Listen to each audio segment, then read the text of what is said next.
All right, we live. Shalom to the family online. We're gonna send up the prayers. Happy Sabbath. Happy Sabbath. Hope everybody's having a beautiful, blessed Sabbath. All right, let's rise and face Jerusalem. We send up our prayer in the Lashwan Kodash, or Kodesh, and then also in the English. All right. Tawadi Yahweh, Tawadi Yahweh Shai. Thank you, Yahweh. Thank you, Yahweh Shai, for allowing us to gather here together on another beautiful new moon, Shabbat. Lord, we ask that we have a great night tonight as we deal with each other in love and joy and peace and happiness and fellowship. Lord, we ask that you bless those that may be on their way. Give them safe travel and mercy as they come into the school tonight, Lord, to worship and to serve you. Give us safe travel and mercy as we leave the school after we turn up right for the Lord. We do know it's a folly day tonight, so protect us. Send Michael and the angels to shelter us from any evil that may be lurking in the darkness tonight. In your son's name, we humbly pray and we say Tawada. Thank you. Forgive us of our sins and the sins of our forefathers. In your son's name, Amashiach Yahweh Shai, we pray. Amen. Abanawa Shabbat Shemayim Kodash Aya Shemka Yahweh Malak with Ka Taba'a Ratizayaka Aya Aisha Ba Ratizah Kawa Aya Ba Shemayim Nathananawa Lakam Za Yawum Wasalak Nawa Kabawath Nawa Kasalak Nawa Kabawath Nawa Wala'a Tabayan Nawa Banasaiwan Abo Hawashai Nawa Man Rai Kaya Laka Amalakwath Wala Allah Rata Pa Raf Aya Lamya Tawadi Hawa Tawadi Hawa Shai. Amen. Our Father who art in heaven, hallowed be thy name, thy kingdom come. Thy will be done in earth as it is in heaven. Give us this day our daily bread, and forgive us our debts as we forgive our debtors. And lead us not into temptation, but deliver us from evil. For thine is the kingdom, and the power, and the glory, forever. Amen. Amen. All praise to the Most High. May be seated. All praises to the family that's online. Love y'all. Yeah, blow them horns. Blow them horns one more time, man. Blow one more time. Who was blowing them horns? There you go. Yes, sir. Yes, sir. All praises. Give it up for the brothers on the horns. Give it up for the brothers on the horns tonight, man. All right. Happy new moon to everybody. Shalom to everybody that's online. We hope everybody's having a blessed new moon. We hope everybody's having a safe new moon. We do know it is a folly day tonight. That Christians, it's crazy because Christians ain't keeping new moon tonight. We can show new moon in the Bible, right? We can't show Hallows Eve in the Bible, can we? Why we got Christians keeping Hallows Eve, but we can see new moon? Give me Numbers chapter 10 real quick, just for all my Christians out there. I want my Christians to do the same thing we about to do. Show me celebrating Hallows Eve, right? And Halloween or Hallows Eve is one of those days they don't even hide the wickedness. I mean, it's just straight folly. I mean, it don't have nothing to do with the righteousness of the Most High God, but we get ridiculed for keeping the days of the Lord, but they keep all type of folliness, right? And it's funny because that actually goes into what the lesson is in tonight, which is a psychological slave trauma. All right, we're gonna deal with it. Read that real quick. Let's see in Numbers chapter 10. This is the book of Numbers, chapter 10, verse 10. Also in the day of your gladness, and in your solemn days, and in the beginning of your months, ye shall blow with the trumpets over your burnt offerings, and over the sacrifices of your peace offerings, that they may be to you for a memorial before your God. See, that's what we're supposed to do with the beginnings of our months, right? Give me the one specifically in Psalms. I think Psalms 81. Yep, give me Psalms 81, right? We want to show our Christians brothers, man, that, new moon is what we're supposed to be keeping tonight, not Hallow Eve, right? Read that. The book of Psalms, chapter 81, verse 3. Blow up the trumpet in the new moon, in the time appointed on our solemn feast day. Blow up the trumpet in the new moon. So it's a challenge to all the Christians out there. You know, you see all these Christian apologists, you know, they coming out the woodworks against the Israelites. But how many Christian apologists are doing breakdowns on we're not supposed to celebrate Halloween? Is vocab doing breakdowns on all the churches keeping Halloween tonight? And all these new wannabe Christian apologists coming out of the woodworks and trying to stop the Hebrew Israelites, but they ain't trying to stop people from keeping Halloween. And I don't want to hear that. Well, not all Christians. Be quiet, man. Because y'all all was keeping it prior to the Hebrews start getting in y'all. Can I be honest with y'all tonight? Start getting in y'all ass. Once the Israelites start getting in their ass, then they start, oh, well, not all. No, stop it. If y'all worked as hard to teach the people about wicked folly days as y'all do trying to expose us, Christian church would be a better place. You understand? So we keeping a new moon tonight. All right. Tonight is our new moon. All right. We're keeping that. All right. So let's go ahead and let's get straight into it. So tonight's lesson is a very important one. I'm gonna try to be as fast and concise as I can, but I want everybody to pay attention to tonight's class. Tonight is a very, very, very important class. And it's something that we need to address. How many of you guys know Black and Hispanic people have suffered psychological trauma? Y'all in here have psychological trauma. All right. The Black nuclear family, the Hispanic nuclear family has suffered from psychological trauma. All right. We have that. And we pass that trauma down from generation to generation. Native Americans, yes. When I say my Hispanic brothers and sisters, my Latino brothers and sisters, my Native brothers and sisters, we all suffer from psychological trauma. All right. We all suffer from a psychological trauma. And we pass that psychological trauma down from generation to generation.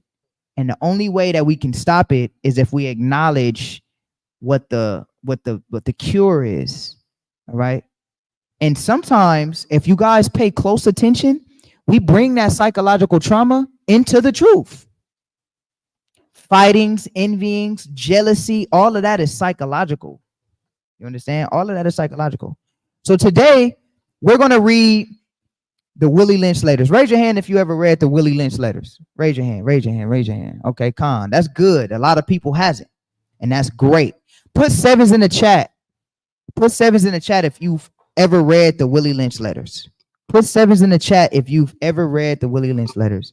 If you haven't, good, because we're going to read it tonight. All right.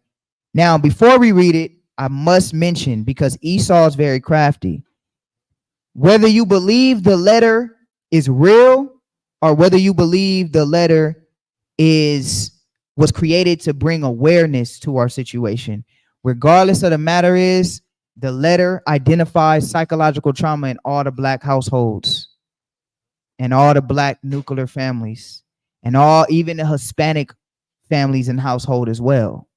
You understand? We can do, so-called, don't trip. Let me talk to my Native and my Hispanic brothers and sisters. Right now, I'm doing this lesson catered to the so-called Negroes in America.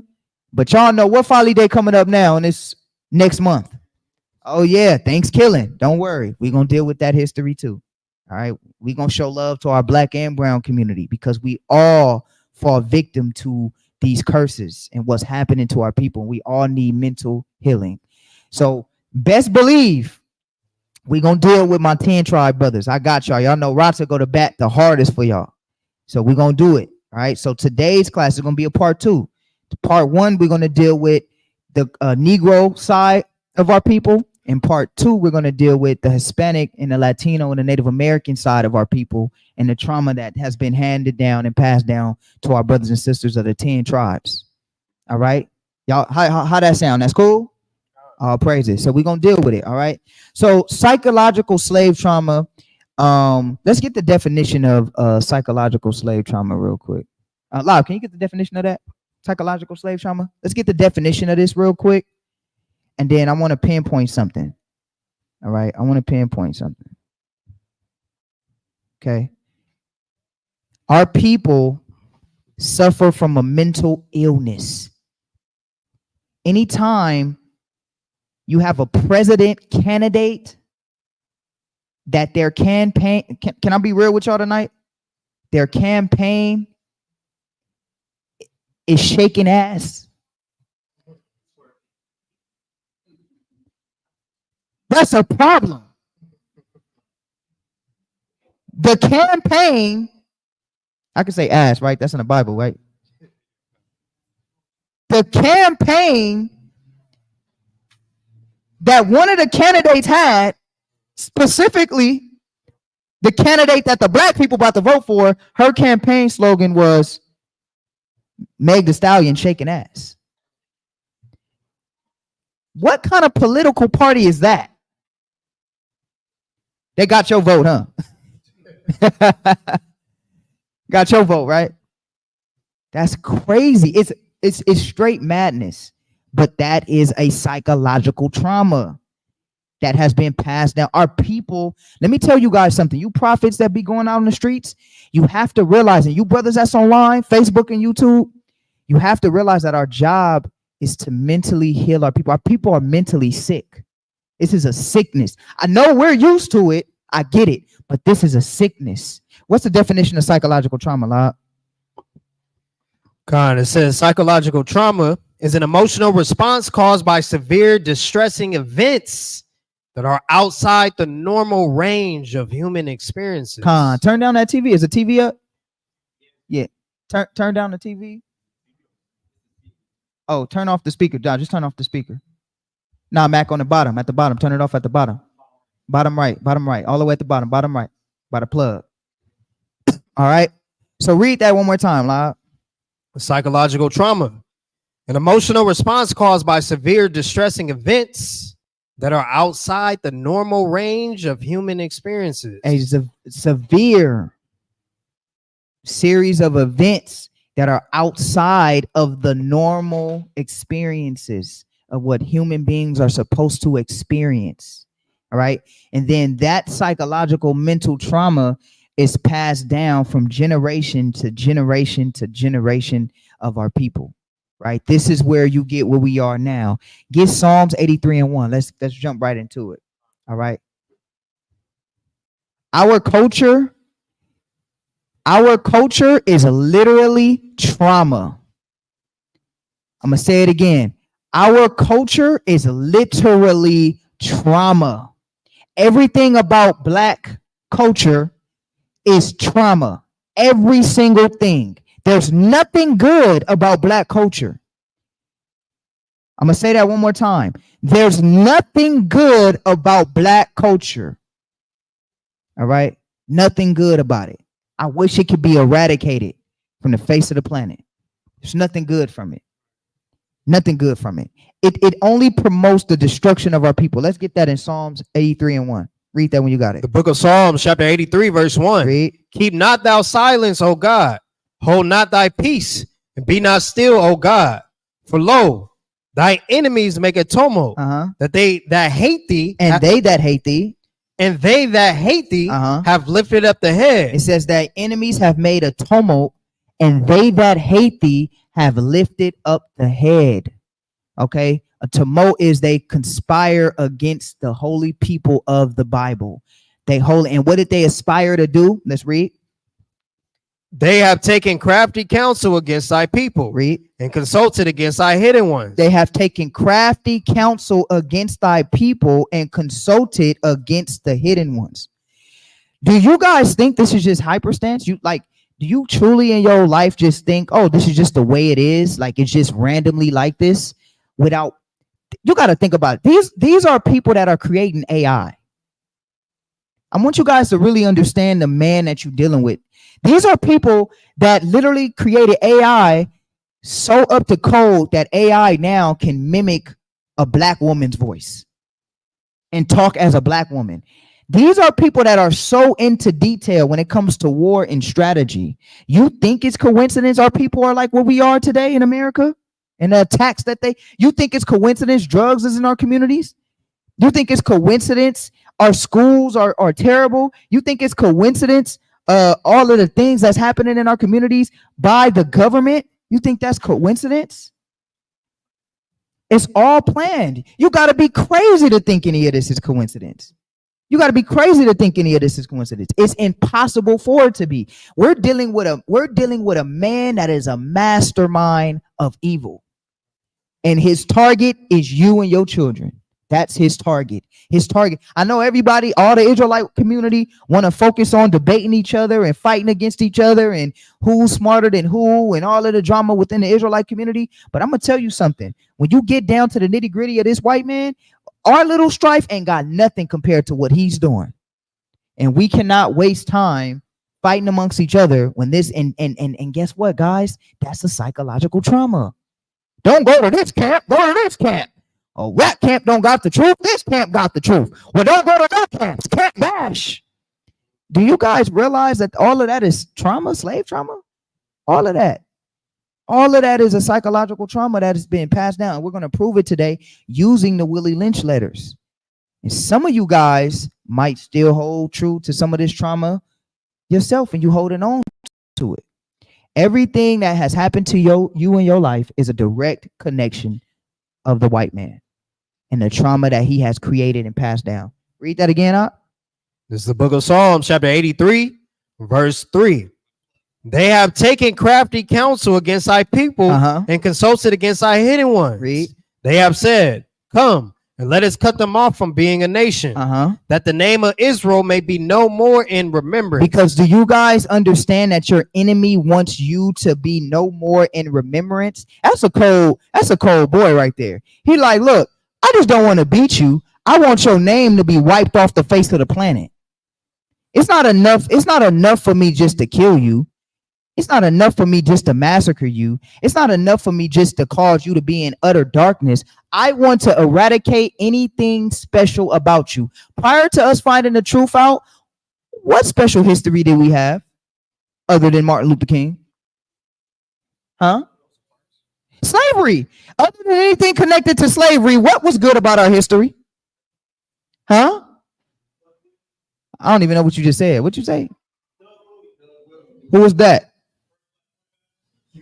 Oh, see, I don't even know who that is. Being an athlete. Being an athlete. Yeah, Okay. it is. First black quarterback, Jesse Owens, first black track star. But we can't even use that because that's still a direct reflection of slavery. Black Panther, that ain't really glorified. To us it is, but the media got rid of them. Terrorists And destroyed half of them, and either they in jail still to this day, forgotten. You see what I'm saying? Either they in jail today, forgotten, black identity extremists, right? Political prisoners, we forgot about. We worried about, excuse my language, we worried about goddamn Young Thug and who's the new one? Lil Durk. To hell with Lil Durk. To hell with Young Thug. I don't care. We got political prisoners that's in jail today still that fought for black rights. Y'all worried about some damn free Lil Durk. I don't give a damn about Lil Durk because he's perpetuating the trauma. Send his ass to jail and don't let him see the light of day. Him and Young Thug. We got brothers and sisters that's still locked up in prison to this day. What Dante Water said? To this day. They still locked up in solitary confinement. You see, y'all understand what I'm saying. Do y'all know what solitary confinement is? That means some of those brothers haven't seen another human face outside of a prison guard in 20 years. Do y'all understand what we're talking about? And these were people that fought for black and brown people because they got together with the brown berets. And y'all talking about free some goddamn Lil Durk and Young Thug and 6ix9ine and who else went to jail? I don't know. Oh, they just celebrated. LeBron just tweeted, what's the dude name from BMF? Big Meech. Welcome home, Big Meech.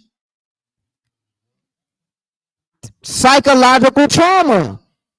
LeBron James, welcome home, Big Meech. Well, LeBron James, what about the political prisoners that's in jail still to this day? That's 80 years old. They ain't never getting out. That ain't seeing the light of day. That fought. That's why it's kind of hard to fight for the black community. I'm going to tell y'all. Black community, you'll fight the hardest for them, and then when you go to jail, they'll forget about you. But then Ask 50 Cent how many shows he got about the Black Panthers, but he got a TV show about a goddamn drug dealer.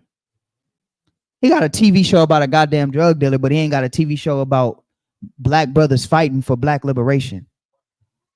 See that? That's a psychological trauma. And guess what? I'm not gonna lie to you. We like the trauma because I ain't gonna sit here and act like we didn't watch those shows. Yeah, we be watching them. Hey, did you see episode of Power? We love it. I ain't gonna lie to you. I'm not a hypocrite. Yeah, I'm me too. I ain't gonna. Yeah, Power. Sometimes I'll be like, damn, we really be watching and invested in like Snowfall. Watching a drug dealer. And then let me tell y'all how effed up it is. We be rooting for the drug dealer. You should tell it on the mic. I better be sad when they fall. Dang, man, that was messed up how Franklin went out. Y'all seen the end of that? Dang, man. I was sad when Franklin been killed half of the goddamn neighborhood with drugs. Trauma. That's why I said tonight, y'all don't know, y'all still got it. I still got it. You know what I mean? Y'all ever heard a rap song was like, damn, that beat do slap though. I'll be listening to it for the beat. No, you don't. You still like the trauma. You still like it. I ain't gonna lie. I had to clear my music recently. I still had some YG on my phone. I had to get him out of there. I'm like, YG, man, this is trauma. Get the hell up out of here. You know what I mean? For real. This is the truth. Our culture is psychological trauma. And it's been socially engineered. So let's get the Willie Lynch letters real quick, man. Let's go to it. Let me share my screen real quick. Present. Am I lying? What's that saying? If I'm lying, I'm dying. If I'm lying, I'm dying, man. Let's read this. All right. So this is a Willie Lynch letter. All right. So we're gonna read this. Did you want to read it loud? All right. Let me scoot it over for you. I don't know if you can see it. Yeah. Let me go ahead and move the manure. I'm gonna let my brother Lob. Okay. All right, Lob. So go ahead and read from Gentlemen. Yeah. Can you see that? Yeah. All right. Go ahead. It says, Gentlemen, I greet you here on the banks of the James River in the year of our Lord 1712. First, I shall thank you, the gentlemen of the colony of Virginia, for bringing me here. I am here to help you solve some of your problems with slaves. Your invitation reached me on my modest plantation in the West Indies, where I have experimented with some of the newest and still the oldest methods for control of slaves. Read. Ancient Rome would envy us if my program is implemented. Now, again, regardless if you feel that, hey, you know, the letter wasn't real or the letter was real, whatever the case may be, the content in this letter, I want anybody to tell me it's not true. And then, you know, it is real. The commandments is real. We're going to see how the scriptures fit this narrative. But I notice how he said ancient Rome would envy his program if implemented. Because what is America an extension of? Rome. Give me that Revelation 17:8. What is America an extension of? Rome. This is who America tries to be. All right. Go ahead. Read that, Lot. 17:8. Yep. Read 17:8. The book of Revelation, chapter 17, verse 8. The beast that thou sawest was and is not, and shall ascend out of the bottomless pit. How is the beast was and is not? How is the beast was and is not? Because he was, and then he got destroyed. Watch this, read. And is not, and shall ascend out of the bottomless pit. Read. And go into perdition. And they that dwell on the earth shall wonder, whose names were not written in the book of life from the foundation of the world, when they behold the beast that was and is not and yet is. The beast that was and is not. Why is the beast yet is? Because America is an extension of Rome. Literally. America is an extension of Rome. And that beast that we're reading about in Revelation chapter 17 is Rome. So I thought it was interesting just how spiritual these letters are, whether you believe it's real or fake. It doesn't matter. It's spiritual. How is it that He's like, Rome will envy us if this program is implemented. Let's see what program he's talking about. All right. You good with reading, Lob? You straight? Gone. All right, go ahead. It says, as our boat sails south on the James River, named for illustrious king, whose version of the Bible we cherish, I saw enough to know your problem is not unique. While Rome used cords of wood as crosses for standing human bodies along its old highways in great numbers, you are here using the tree and rope on occasion. So did Rome use trees to hang us? Did Rome use trees to hang us? What was Christ hung on? A tree. Christ was hung on a tree. Did America use trees to hang us? Absolutely. They're using the same methods of torture Rome did. Did our Native American brothers get burned on a stake here in the Americas? Did they burn us with the Spanish Inquisition? They did that to the natives. Did they burn us with the stake back in the Byzantine Empire when they was trying to make everybody Christians? And they was trying to convert the Jews from their religion. Did they burn us on stakes? Did they put stakes through our rectum and come out the side of and try to put it through our mouth from our rectum? Absolutely. They did all of that. So the same type of methods of torture, they're doing the same thing as Rome, because America is a what? Extension of Rome. You can't make this. I'm not that good. We're not that good, y'all. You can't make this up. Whoever can listen to this information be brought out and say this is a lie. How can you say that Revelation chapter 17 and 8 don't have nothing to do with America and Rome? How can you say that when you can see the history and you can see it all correlate together? And America literally is an extension of Rome. And the beast literally is Rome in Revelation chapter 17, because who tried to devour Christ? Herod, under what empire? The Roman Empire. And who killed Christ? The Roman Empire. All right. So Willie Lynch is like, look, I know y'all got the trees and y'all doing the Roman method and all of that. I see it. And I can even watch this. Read right here from there. It says, I caught the whiff of a dead slave hanging from a tree a couple of miles back. He said, I caught the whiff of a dead slave. Because you know what they used to do? Do you think they used to bury our people? No, they used to hang us and leave our bodies there hanging on trees. Who knows that scripture? Who knows that scripture? Do y'all know that that's a curse?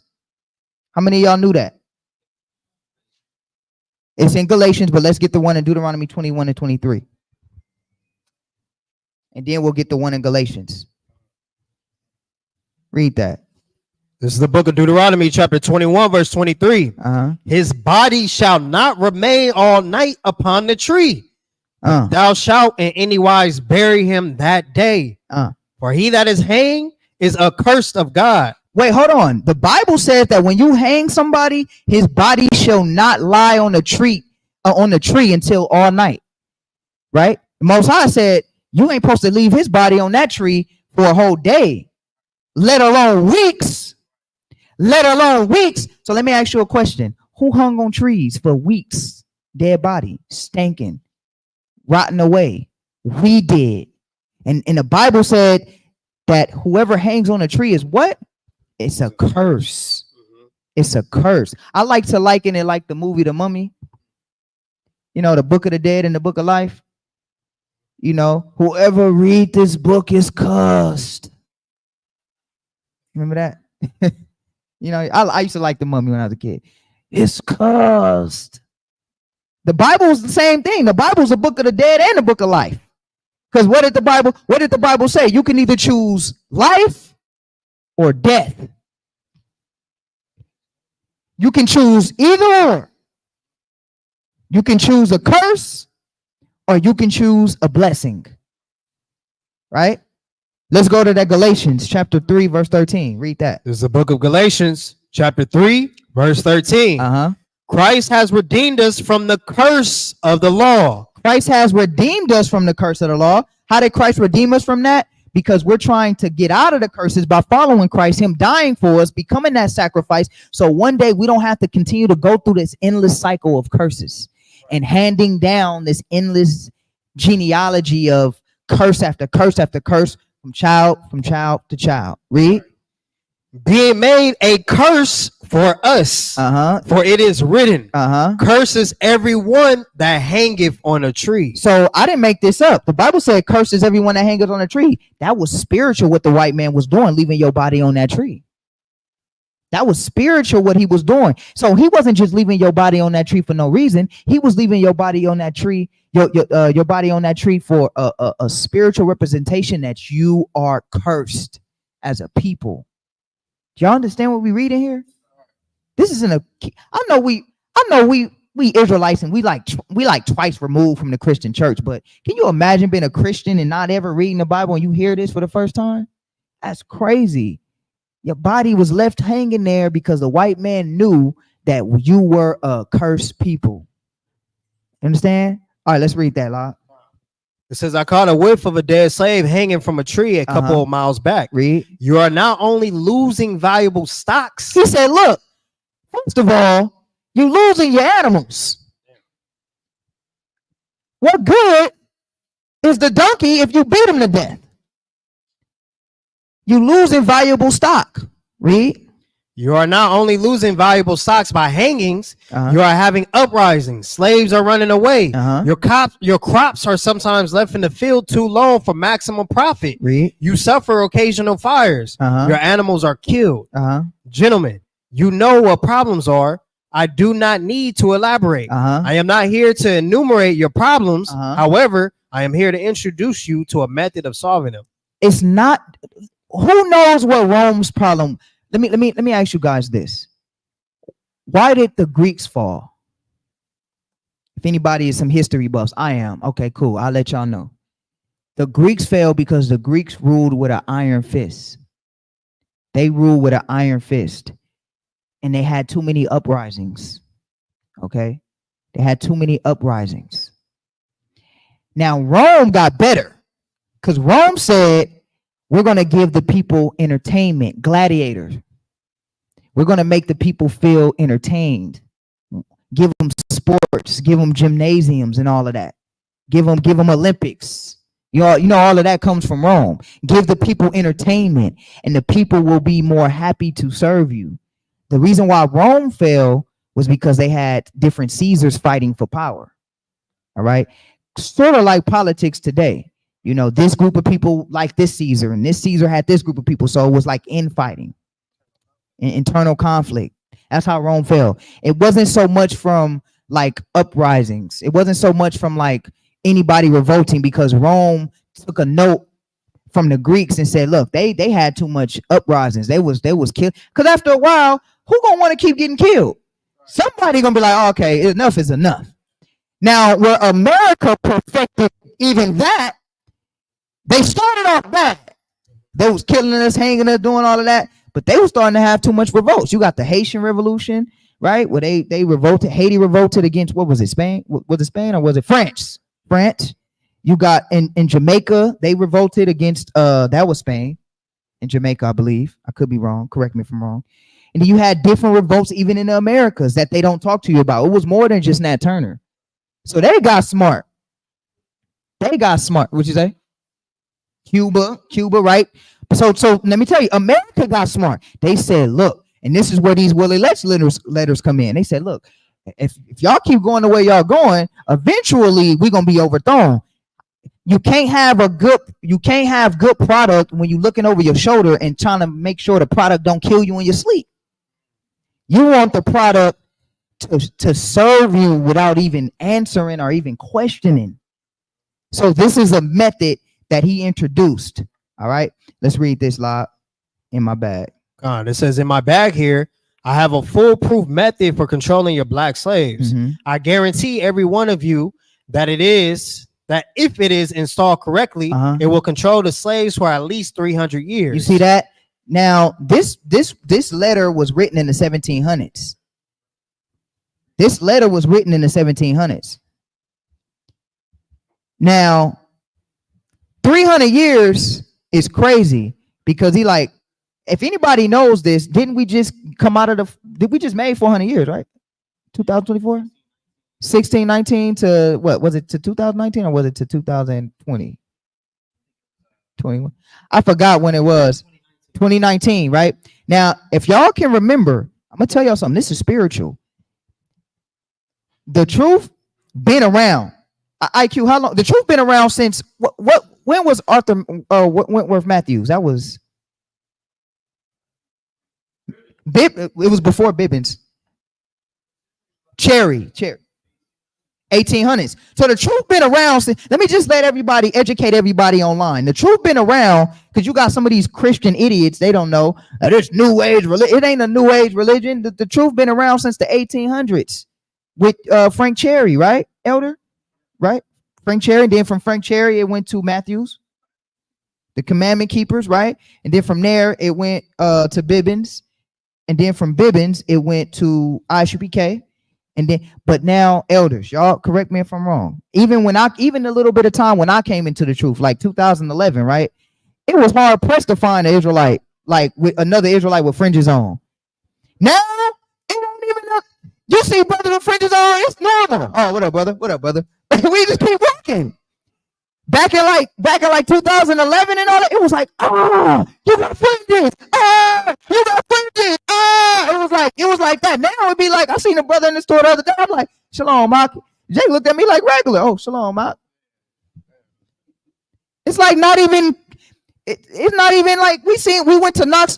When we went to Knoxbury Forum that one time, we seen an Israelite. It's just regular now. We see brothers with fringes all the time, and we ain't even shocked no more. That's how fast the truth is growing. That's how fast the truth is elevated now. You understand? It's so crazy now. And the Most High is a chess player. He using celebrities like Kanye West. He using celebrities like Candace Owens. He using celebrities like Nick Cannon, even though Nick Cannon is a damn what's the word I could use for Nick Cannon? Damn ass. Raccoon. He's something. He got punked so fast. That's the fastest I ever seen a brother get punked. That brother, let me tell you how cold that is. That's Stockholm Syndrome.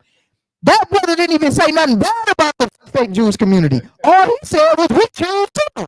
And they stripped him. They said, nah, excuse my language. Nah, nigga, you can't even say that. If you go back and watch that interview, Professor Griff didn't even say nothing bad about the Jewish community. All he said was, we're Jews too. They told that boy Nick Cannon, oh yeah, we're gonna take the podcast, and not only are we gonna do that, we're gonna strip you of wilding out, and we're gonna destroy everything. Because I thought Nick Cannon was the owner of Nickelodeon. Who's the real owner? Not Nick Cannon ass. They stripped him. They beat that boy, and that was a public beating for the world to see. You want to see a person fold? That boy folded so fast, man. When they took Wallin out, man, not only for him to get his show back did he have to apologize, he had to interview a small hat. He said, nigga, you want to get your show back? You better apologize, nigga. And then we're going to bring a real Jew on the show for you. And you better delete the one with Professor Griff. Only reason why you can still see it is because people downloaded it and reposted it. And now he got interviews with Candace Owens talking about Candace Owens, something she keep real 100. I ain't going to lie. She said, ain't nothing good about Hollywood. Ain't nothing good about Hollywood. You know what Nick Cannon said? Oh, Candace, I gotta agree to disagree with you on that one. It's something good in Hollywood. Nick Cannon, shut up. What is good in Hollywood? You wanna see a punk, man. Nick Cannon face need to be put up, and the word punk need to be over his head. And so what? He probably can't beat me up. So what? You still a punk. You know what I mean? Because you just got bent over. Like, but that's what they're going to tell you to do in the Willie Lynch letters. Now, one thing Meek Mill did say that I like, he said that one song, actually the song is called Trauma. On one of Meek Mill's albums, he got a song called Trauma. He said, and they don't kill you now. They just take it out of your deals Kill your accounts, liquid money gets spilled. Something like that. Paraphrasing. And they don't kill you now. They just take it out of your deal, freeze your accounts, liquid money gets spilled. They don't got to kill you no more. That's why we say the mark of the beast don't got to be a chip. You see how fast Nick Cannon folded? They ain't got to put a chip in you to bow down to the beast. You understand? See, this is called trauma. And guess what? Nick Cannon's trauma flashed before. Let me tell y'all, I gotta say this. I know I'm taking a little while. I gotta say this. We're gonna get back to reading. That was trauma that Nick Cannon had. You know why? Because when they stripped Nick Cannon of everything, now Nick Cannon probably would have been good because Nick Cannon got enough money, he ain't got to do another show ever again. But you know what the people under him was doing? Nick, you gonna have me go back to the hood, Nick. Nick, man, Wildin' Out was my bread and butter, Nick. Please, just apologize, Nick. So Nick seeing the trauma living in his people, and guess what? He got a flashback of the trauma. But Nick Cannon ain't never been poor like that. He's a child star. But he seen the trauma in his brother's eyes, and he folded. Yeah, but that ain't nothing. He can take care of them. He seen the trauma in DC Young Fly eyes and all of the cats. What's up? All of the cats that depend on him for a check. He seen the trauma in their eyes, and he folded. He folded. Instead of staying strong and saying, brothers, I gotta stand on this, he folded. Because that's trauma. Because guess what? Those black people that's under Nick Cannon's payroll, they don't really know how to make money. They just know how to be clowns on stage. Because if they really knew how to make money, you know how many white people go bankrupt and all that? They ain't tripping. I know how to make money. I ain't tripping. I could lose this business and start this one. I ain't tripping. You know how many white people start business and lose businesses all the time? They ain't worried about losing a business. Black people lose a business. Oh no. Because we thinking about going back to the hood with the roaches. That's trauma. That's trauma. You'll be lying if you say you didn't have it. Because some of y'all in here, y'all ain't even got millions, but y'all got trauma still. Because sometimes it'd be a little tough for y'all to take off for work. Y'all take a deep breath. Okay. You be talking to yourself. Okay, don't worry. Yeah. Edna, you got this. You gonna go in there. Be like, Kevin, you're gonna go in there, you're gonna look him in the eyes, and you're gonna say, I need my Sabbath off. Yeah, that's it.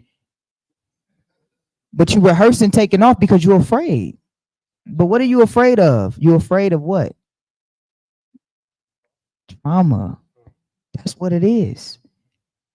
That's why to this day, your grandma and grandpa, they look at you crazy when you on the street preaching about the white man. They, that boy crazy. He gonna lose everything. Trauma. Trauma. It's trauma. It's real though. You know what I mean? Watch this. Read again. It will control your slaves. It says, I have a foolproof method for controlling your black slaves. I guarantee every one of you that if it is installed correctly, it will control the slaves for at least 300 years. He said, look, if you install this correctly, it'll control your slave for at least 300 years. You can see that right now, we in the 400th year and some change, right? Right. And we look at us. We coming back, but hold that thought. Keep reading. My method is simple. Any member of your family or your overseer can use it. Read. I've outlined a number of differences among the slaves. And I take these differences and make them bigger. Read. I use fear, distrust, and envy for control. You see purposes. That? It says I use fear. We fear the white man. You see that in Nick Cannon. I use distrust. Distrust. You think them Wildin' Out people or anybody that was under his payroll trusted Nick Cannon to keep them getting their paycheck? Nope. They distrust him. They said, we trust that white man. Go apologize, nigga. Nigga, go up. Get that money. Forget all that. Forget all. Are you stupid? Get your money, man. I remember, I never forget, basically, essentially, I lost this job. Really, I lost the job because I quit because they wouldn't give me my Sabbath off. But I really lost the job because I was on the job speaking that truth. And people backdoored me because I was speaking the truth on the job. Now, when I was on the job speaking the truth, and of course, there's some wiser ways I would have handled it, but I was on the job minister, and I was on the job minister. People used to tell me, young blood, just get your money, man. Don't even worry about all that you talking about. Get your money, young blood. That's what the older cats used to tell me. Get your money, young blood. Get my money. Excuse my language, but fuck that money. What is that money gonna do for me? Really though? Oh, you a fool, young blood. You a fool. Okay, I'm a fool and you a coward. I'm a fool and you a coward because you scared to lose money. You know what? It is what it is. It is what it is.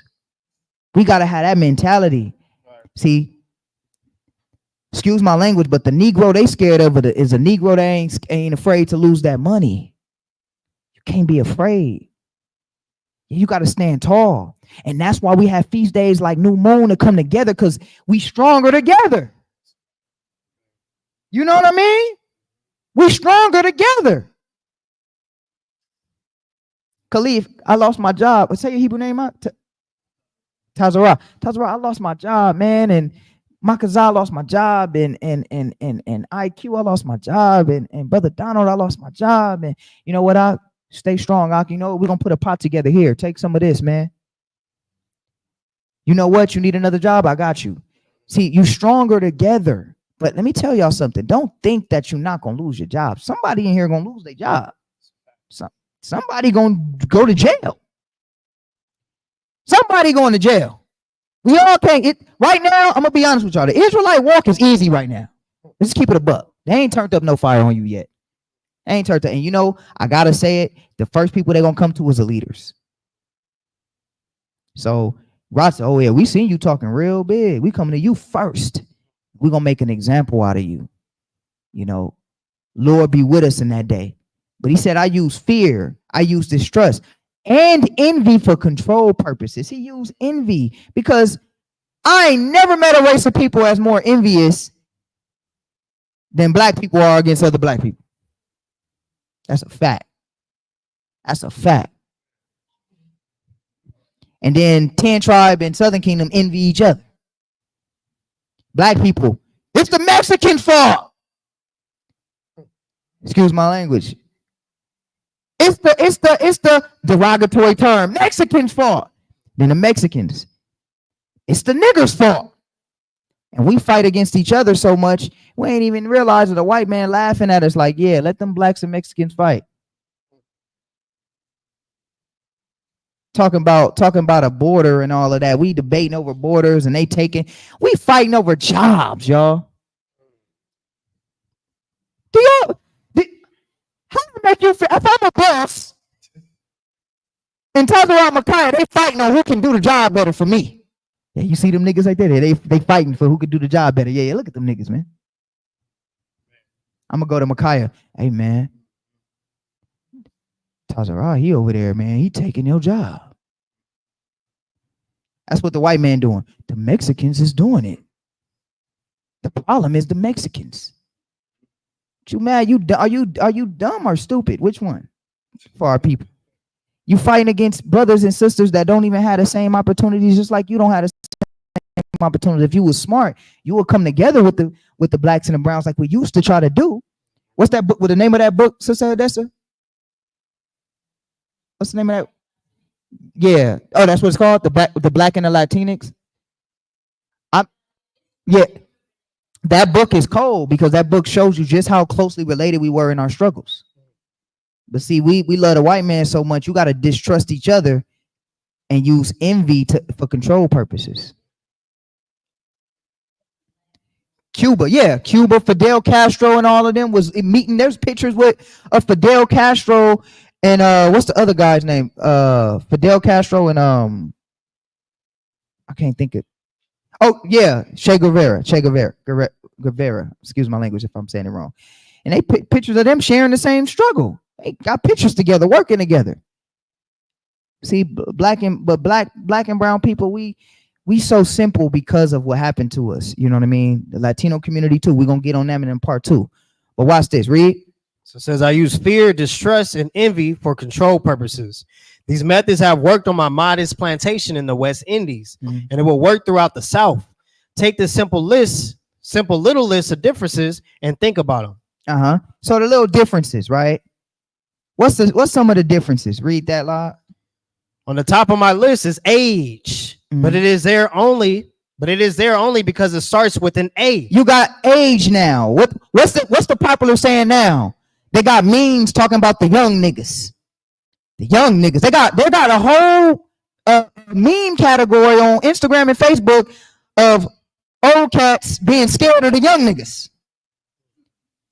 Y'all seen the memes? They scared of the young niggas now. There's a meme when an OG pull up and you see the young niggas outside with the mask. Yeah. And they got the little ski mask on. He's scared. Well, how you doing, brothers? OGs in the community now scared of the young niggas. The young niggas now. They bragging that they killing the old niggas now. Ready to crash out. I crash out on the old nigga. You old niggas don't run the street. Just the young niggas. Can I be real with y'all today? I'm sorry if I'm just being honest. That's what they doing. The young niggas now.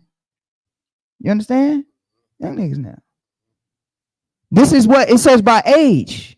And what else? Read. The second is color or shade. Color shade. I know we all have been through this.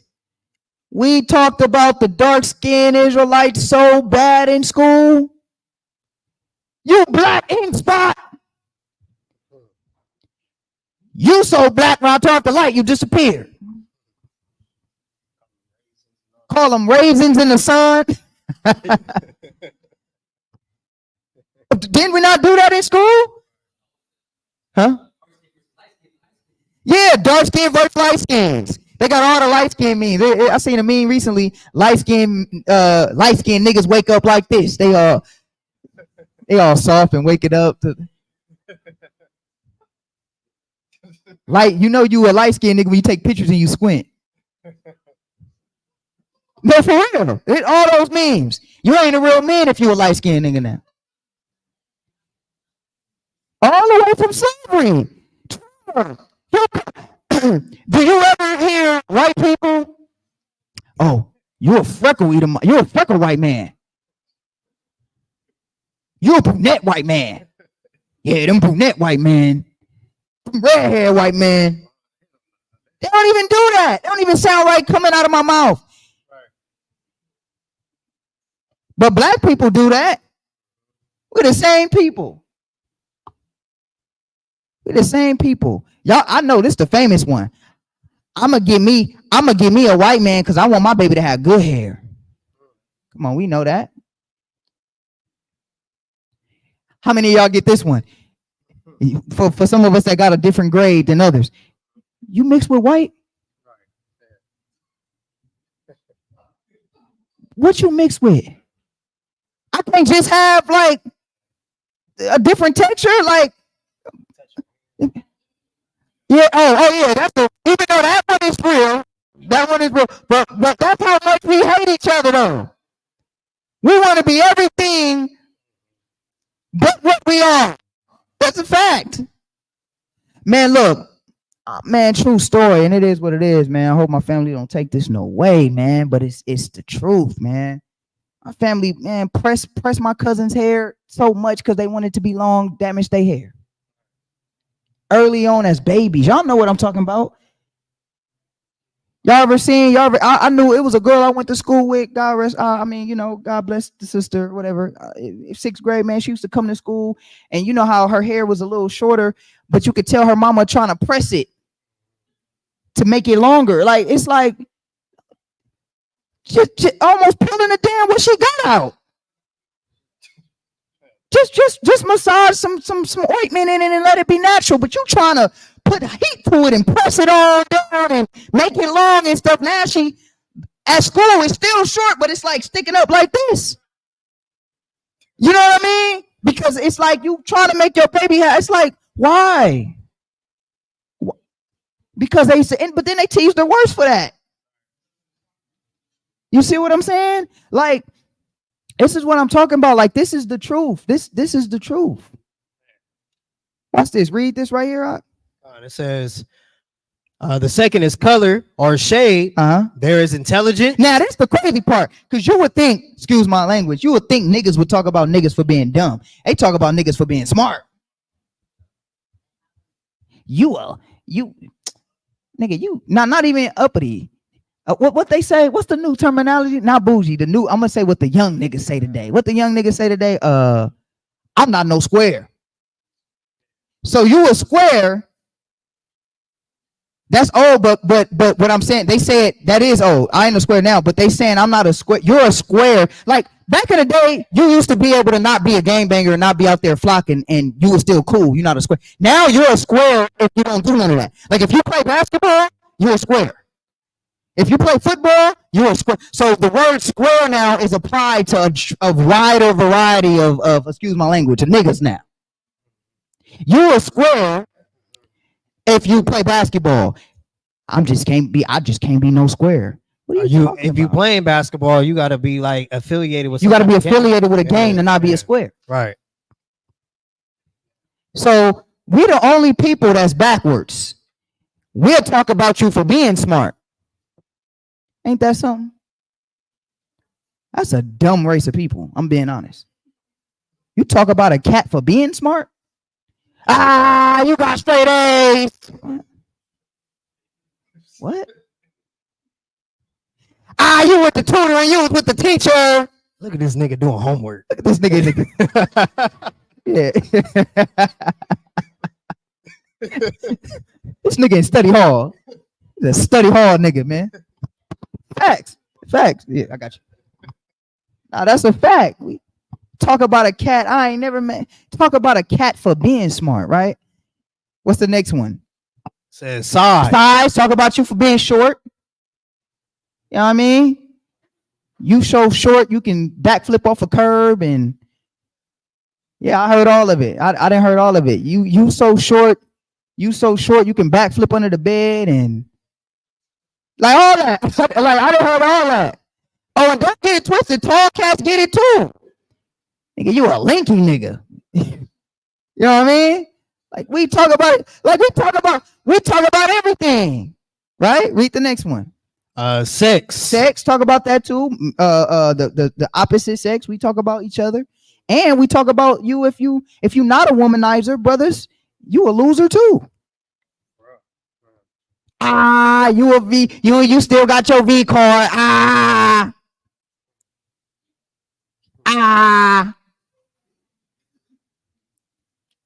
You know, I ain't even gonna, but y'all know what it is. Go ahead, read. Size plantation. Oh yeah, the uppity, excuse my language, y'all. I'm just being real tonight. Y'all gotta forgive me. The uppity niggas. I didn't grow up in Compton. What Lil Wayne say? I don't know what racism is. What he say on that? I don't know what racism is. White people ain't never did nothing to me. I mean, when I go to my shows, I'll see white people dancing to my music. I'm Black struggle. I'm just not connected to that. I don't know what no black struggle is. Y'all remember when he said that? It was some years back when he was on the show and they was asking him about like all the little Black Lives Matter stuff. He was like, yeah. And what he say? You know, and this is trauma. When I got shot, all the black mugs ran over me, and a white man picked me up. That's trauma. Yeah, and he did shoot himself. But from his story, his recollection, all the black people was jumping over him, his dead body, basically, and the white man came, and the white man saved him. So since the white man saved him, I don't see no racism. Oh, Charles Barkley. Man, that's the biggest. Oh my gosh, bro. I can't even watch Sports Center, dude. Shaq too, man. I just can't. You just a big. How you big and soft? How you trauma? And you know what, Ernie? And you know what gets me? All these people talking about they ain't got opportunity. We ain't talking about opportunity. We talking about the plight that we've gotten and how hard we have to work for that said opportunity. And Colin Kaepernick can't even take a knee on a football field. He can't even, because he better than me. I've been sitting down. I've been sitting down since school because I was the type of cat, I just didn't feel right putting my hand over my heart, pledging allegiance to no flag. So we getting mad. Kaepernick, how many people turned on him? Slave mentality, right? Watch, read. It says status on plantations. See, status on the plantations. Y'all see what Jay-Z doing? Ain't Jay-Z running the Super Bowl now, the little halftime shows? But Jay-Z, I thought you was for Kaepernick. We forgot. We were supposed to be, look, see, this is why the white man is smart, y'all. Y'all gotta let me cook tonight. This is why the white man is smart, man. Because the white man, and the scripture says a gift, give me that, a gift destroyeth the heart. Look that up, give me that, man. We was all for protesting against. We was fight. Wasn't we not supposed to be watching the Super Bowl? We forgot about it. Y'all forgot, didn't y'all? Y'all forgot. We wasn't even supposed to be watching football. Remember that? We forgot. You know why? Because the white man was like, Jay-Z, we'll give you power to control the Super Bowl halftime shows. Get your people, yeah, bring your people on. Yeah. Forget about Kaepernick, though. And don't worry. You gonna do this for your people. Because only black people can perform. Y'all see that? We were supposed to be boycotting football. The white man got smart. He said, where do they get all their money from? From us, from Israelites. If we don't watch it, what happens? They tank. So they had to get smart. Read that. It's the book of Ecclesiastes, chapter 7, verse 7. Read. Surely oppression maketh a wise man mad. Read. And a gift destroyeth the heart. It says a gift destroyeth the heart. They give us a gift every single time they give us a gift.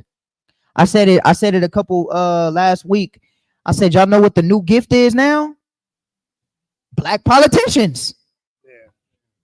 Get them niggas black politicians. Have y'all noticed that?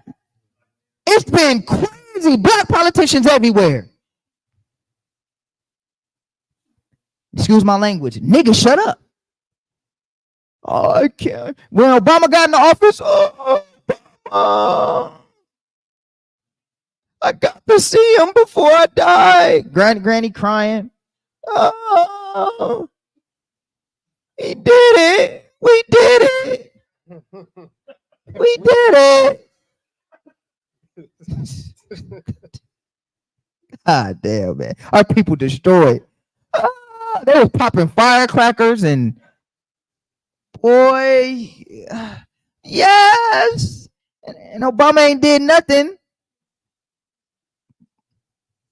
But for the LGBT, he worked harder for them.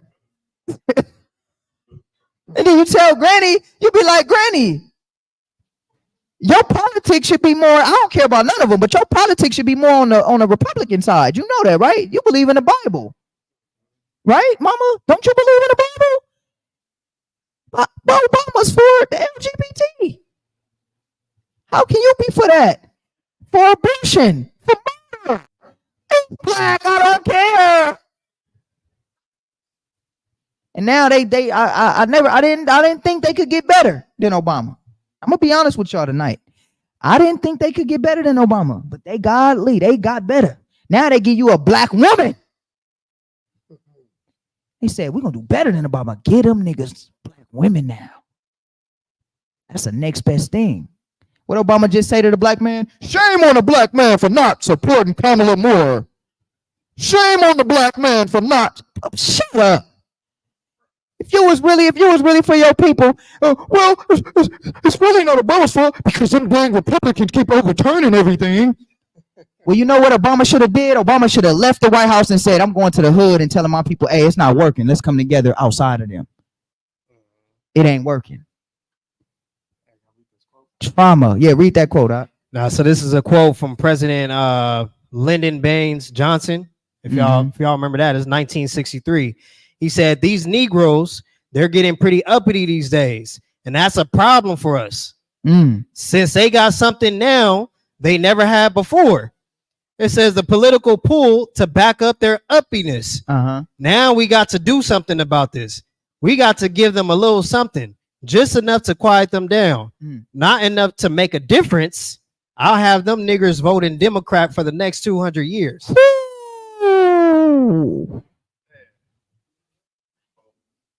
Man, boy, I'm telling y'all.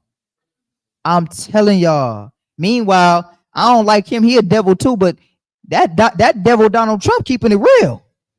Y'all heard what he said recently? He said it's some prophets that been talking about the end times supposed to happen at the war in Middle East. Y'all seen when he just recently said that?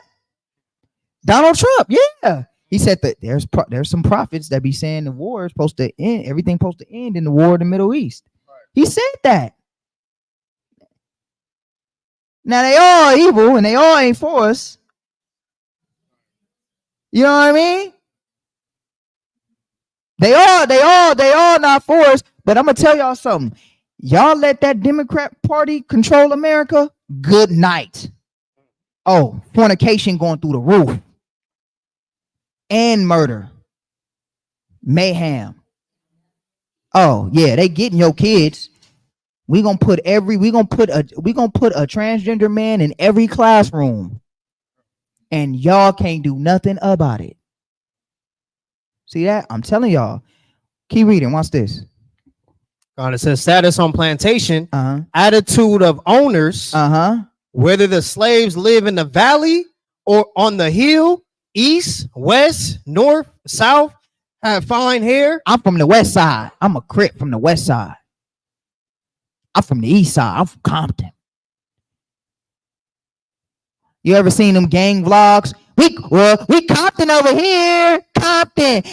Kendrick did it for Compton. Shut up, man. Shut up. I'm tired of hearing that.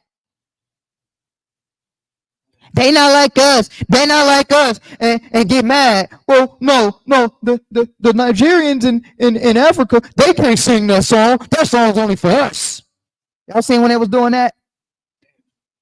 All of that song became an anthem for all oppressed black people in the world. And you know what stupid American black people said? They trying to take our song. Shut up. I'm low-key tired of hearing they not like us too. It's getting on my nerves with ignorant black people with the mindset. They be singing, they not chanting it and all that. I'm like, okay, they not like you, right? They not like us. Y'all in the gutter, in the hood, in the slums, and y'all ain't doing nothing. They don't want to be like y'all. You right. They don't want to be like you.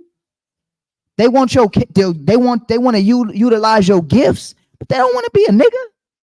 What? They want to be black, but they don't want to be black. They do. I ain't gonna lie. They do want the money you give them and all of that.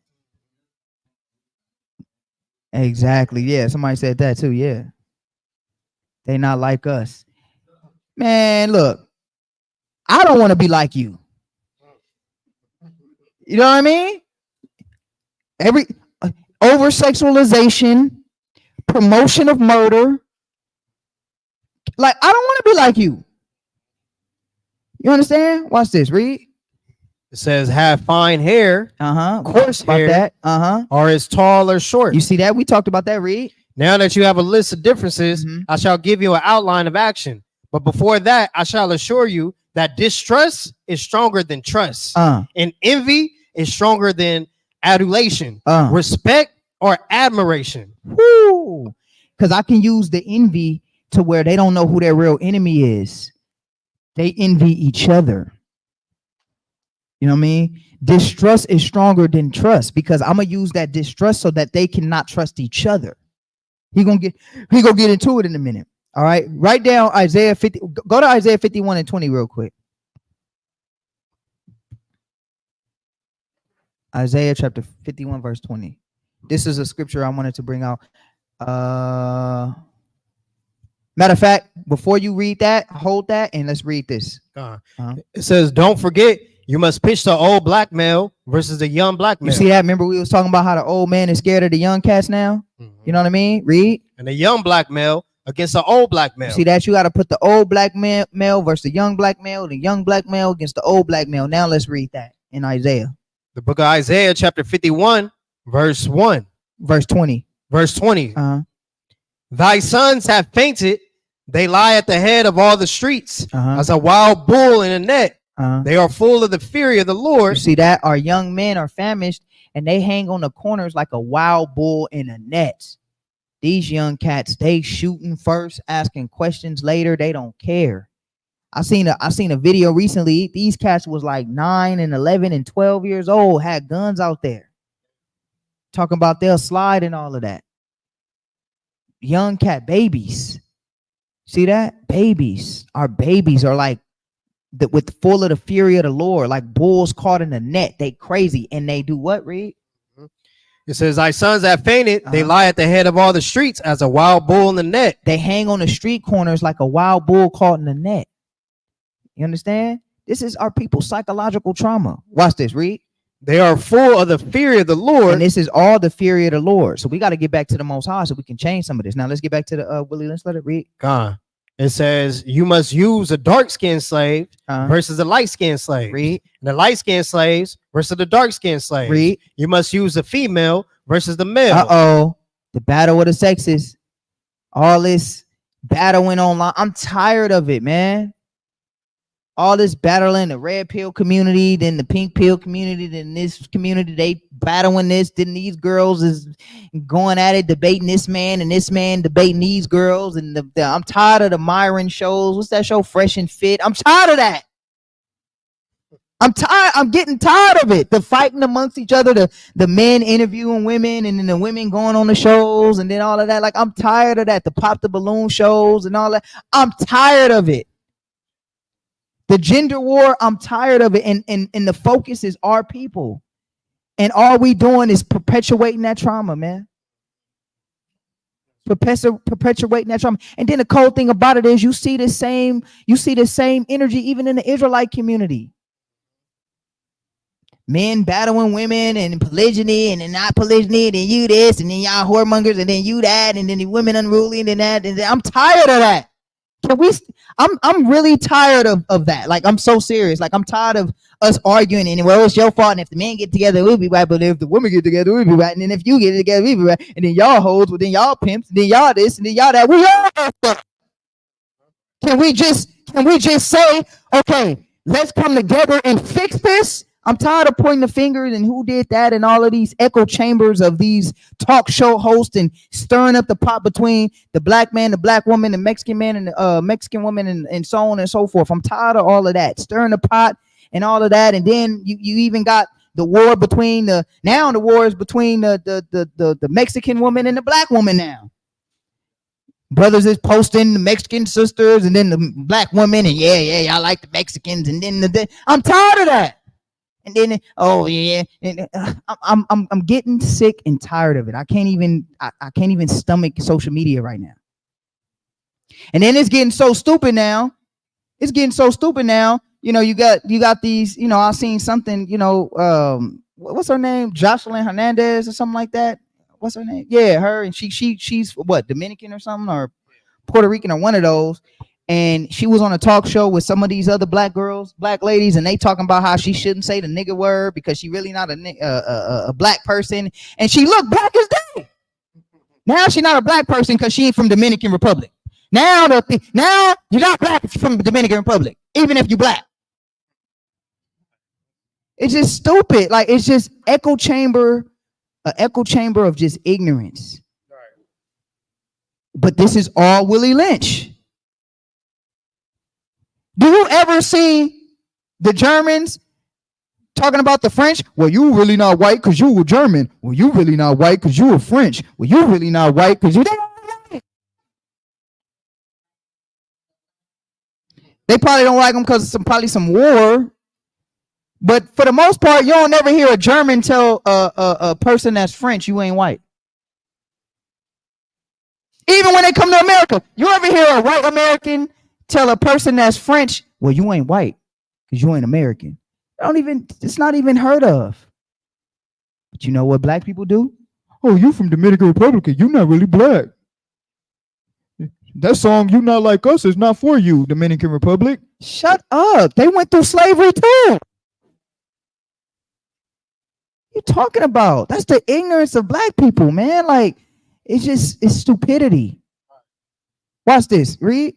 Says you must also have your white servants and overseers distrust all blacks, but it is necessary your slaves trust and depend on us. They must love, respect, and trust only us. But you know who we love?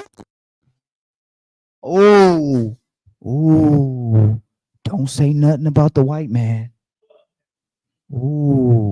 I swear to you, the first thing out of your people mouth is, well, what about the white man? Have you ever heard anybody say, what about the Chinese man? Well, what about the Tingling man?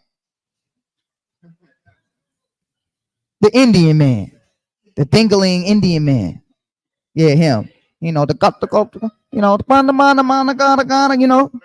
reason why, because they the least of the totem pole with the heathens. Nobody even talk about them. You know the Indian man. You know the Indian man with the little dot on the head. You don't never hear black people say, "What about the Indian man? What about the Korean man?" It's always, "What about the white man? What about the?" No, I mean you will have an Israelite listening to you for 2 hours on the corner, but as soon as you say the white man, the devil, they will leave.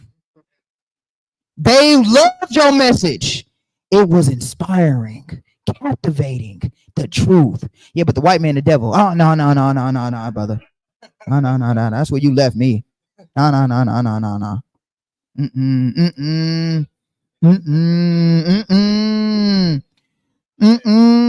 Dominican Republic people that's clearly black can't say nigga, but the white man, you better not say nothing about my white man. The white man, I got a, you know what, and you know the one that killed me? I got a friend that's white. So, y'all seen 12 Years a Slave? He was raised on the plantation with them black people. Them black people knew that white boy more than his parents did. You think they gave a damn when he got older?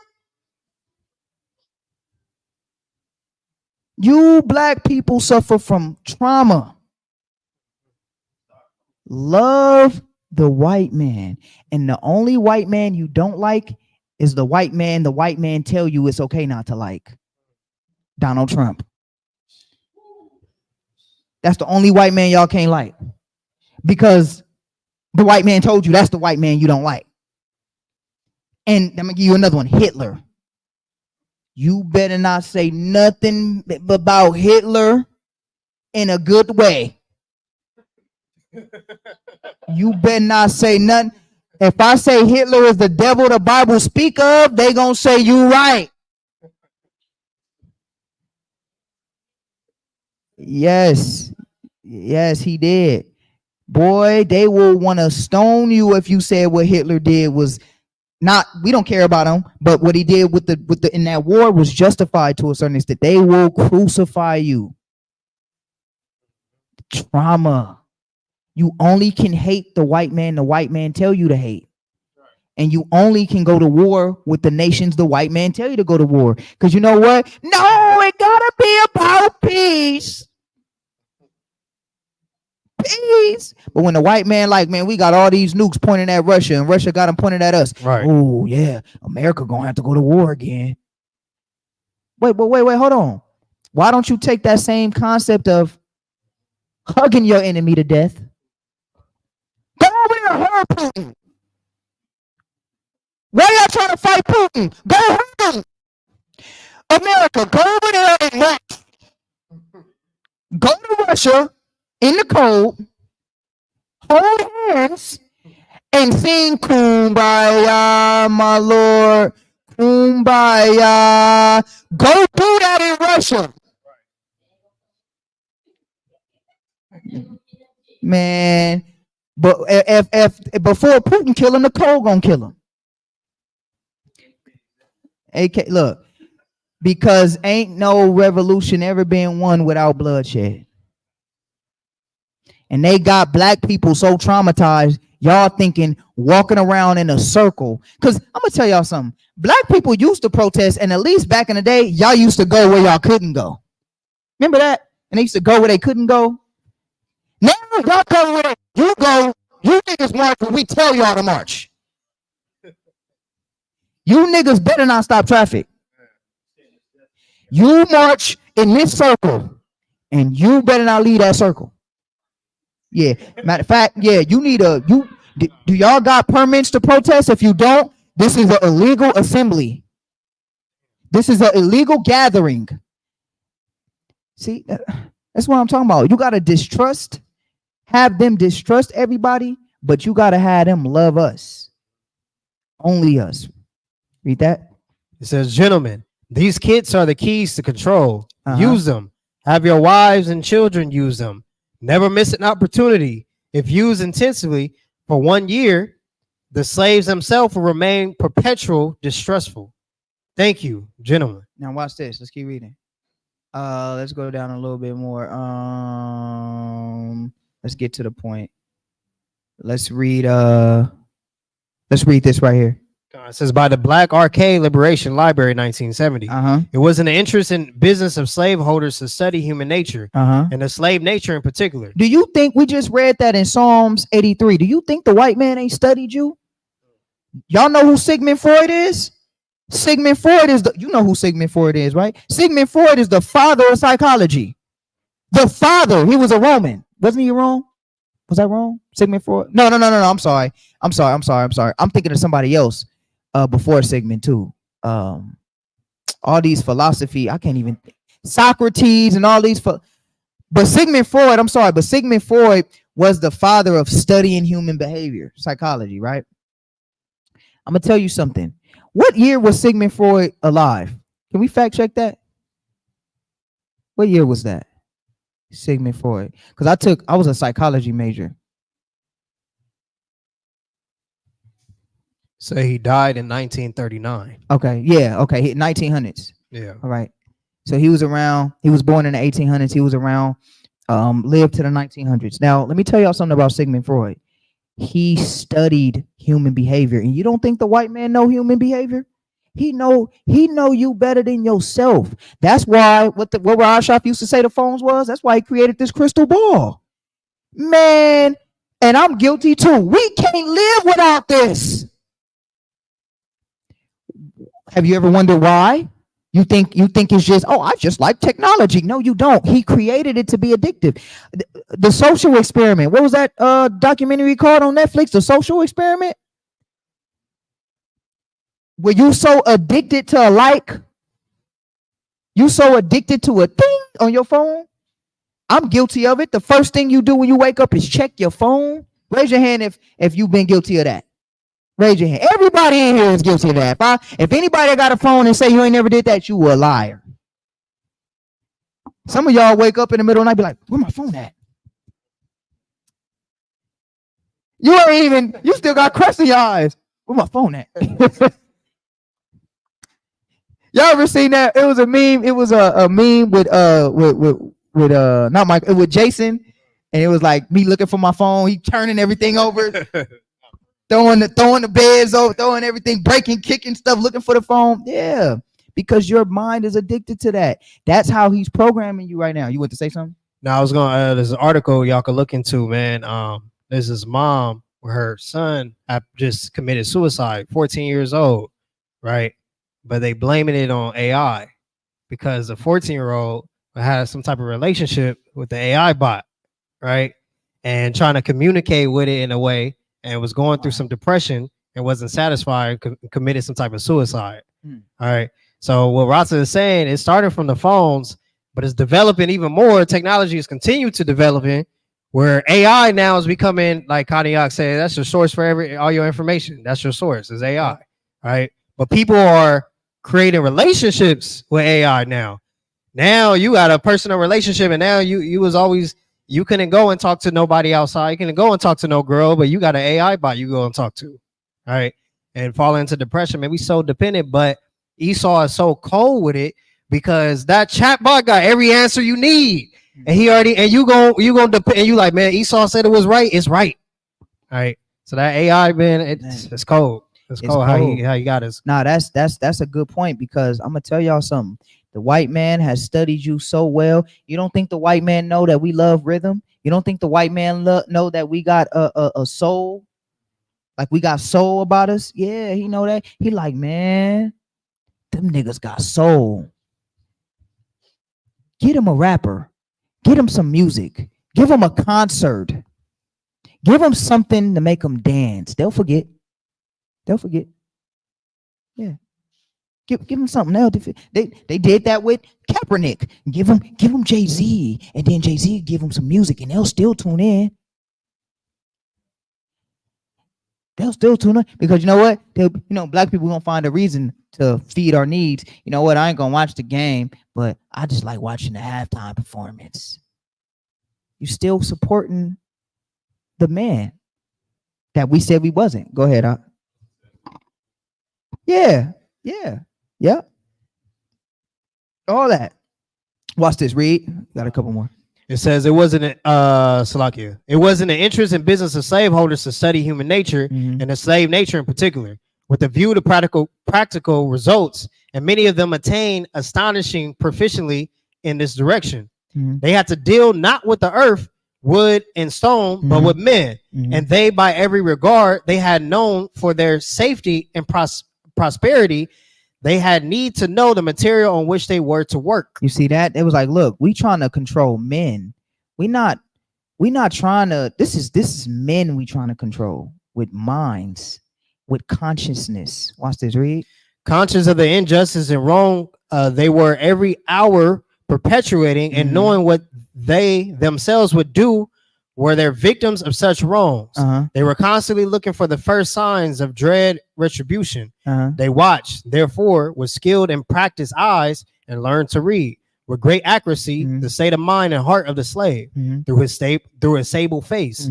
Unusual sobriety, apparent abstraction, souliness, and indifference. Indeed, any mood out of the common way afforded ground for suspicion and inquiry. Now, this is important. All right. These are two different quotes. This quote was from the Black Arcade Liberation Library in 1970, and this quote is from Frederick Douglass. Now, this quote from Frederick Douglass is cold because what Frederick Douglass is saying is that even though we were slaves, we still had a conscious mind, and that consciousness made us want to learn how to read. The fact that they told us not to read, that made us want to learn more how to read. The fact that they told us that we couldn't do this, that's why we were smarter back then. All of us were professional. All the creations and the patents that we created because they were telling us we could. It's something about telling somebody you can't do something. And when you tell them that they can't do something, it's like, now I want to do it. And that's why we was defeating the odds. But the white man got smart. All right. Let's read a couple more. Read. It says, let's make a slave as a study of the scientific process of man breaking and slave making. It describes the rationale and results of Anglo-Saxons ideas and methods of ensuring the master-slave relationship. Okay. Read. It said, let's make a slave, the origin and development of a social being called the Negro. Let us make a slave a slave. What do I need? First of all, we need a black nigger man, a pregnant nigger woman, and her baby nigger boy. Why do you think they needed the family dynamic? Because in order to break a nation, we almost done family. In order to break a nation, you have to break the family first. This is why he loves when we going back and forth with our women. He loves that. He loves it. He loves when we going back and forth with our children. He loves taking the fathers out the home. He loved the single parent household. He loved when the women say, I don't need a nigga. And then she teaches her daughters, you don't need a nigga. That they love that. This is what they bred in us to do. He loves when he takes the father out the home through the father going to jail or through the father not being there or being taken out of the kid's life and then the woman raising the boy to be homosexual. He loves that. He loves that. Y'all ever seen that woman on social media? It was a meme and she had the baby and she was like, I'm a gay baby. I'm a gay baby. She had her son. I'm gay baby. I'm a gay baby. No, it was a real baby. It was her son. She had him. I'm gay, baby. I'm gay. I'm gonna be gay. I'm gonna be gay. I'm gonna be gay. She's telling her son that. And feminizing the next generation, literally destroying. That's trauma. That's trauma. Father, go. Make him gay now. That's the new sterilization. Watch this. Read. It says, second, I will use the same basic principle that we use in the breaking of a horse, combined with some more sustaining factors. Read. When we do it with horse, we break them from one form of life to another. That is, we reduce them from their natural state in nature, whereas nature provides them with the natural capacity to take of their needs and the needs of their offspring. We break that natural string of independence from them and thereby create a dependency state so that we may be able to get them to get from them useful production for our business and pleasure. See that? We got to break the independence and make them dependent on us so we can use them well for business, right? Watch this. Read. It says cardinal principles for making a Negro. For fear that our future generations may not understand the principles of breaking both horse and man, we lay down the art. For if we are to sustain our basic economy, we must break and tie both of the beasts together. You see that? So they used to tie us to the animal. So there's no difference between the animal and us. Go ahead. The nigger and the horse. We understand that short range planning and economics results in periodic chaos. So that to avoid turmoil in the economy, it requires us to have breadth and depth and long range comprehensive planning, articulation, both skills and sharp perception. You see that? So you got to be sharp to do this because these are still human beings. These are not like real animals. These are human beings. You got to be smart in your planning to pull this off. Watch this. Read. It says we lay down the following principles for long-range comprehensive economic planning. Because they were thinking, and I need y'all to hear me. I know I'm going through this, but I need y'all to hear me. They were planning to have this be able to be implemented even when their future generations have lost this knowledge. How can we make the Negro just psychologically dependent with even if our offspring doesn't keep going with this?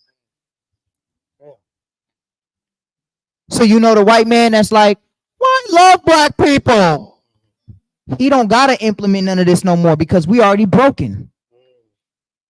Watch this, y'all. Just hold tight, please. Please, let's skip this and let's read right here. Let's go ahead and read this 6. Go ahead. It says 1, both horse and nigger are no good to the economy in the wild or natural state. 2, both must be broken and tied together for orderly production. 3, for the orderly futures, special and particular attention must be paid to the female and the young offspring. Y'all, did y'all hear that? Women, you are important to this whole scheme of things. You are important. You and the children, because who is the teachers of the home? You are.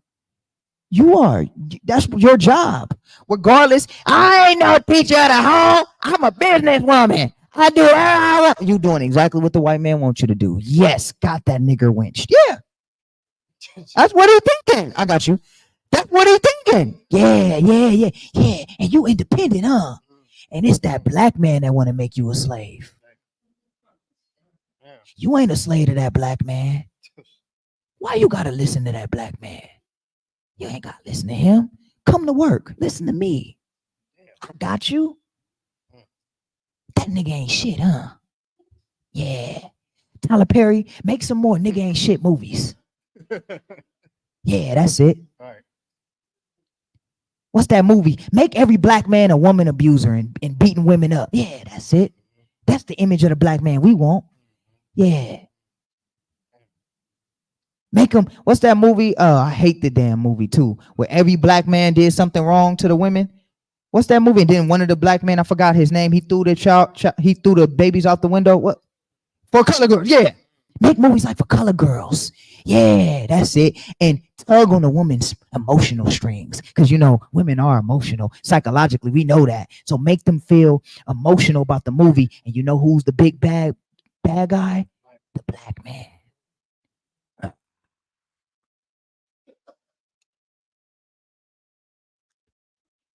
And guess what?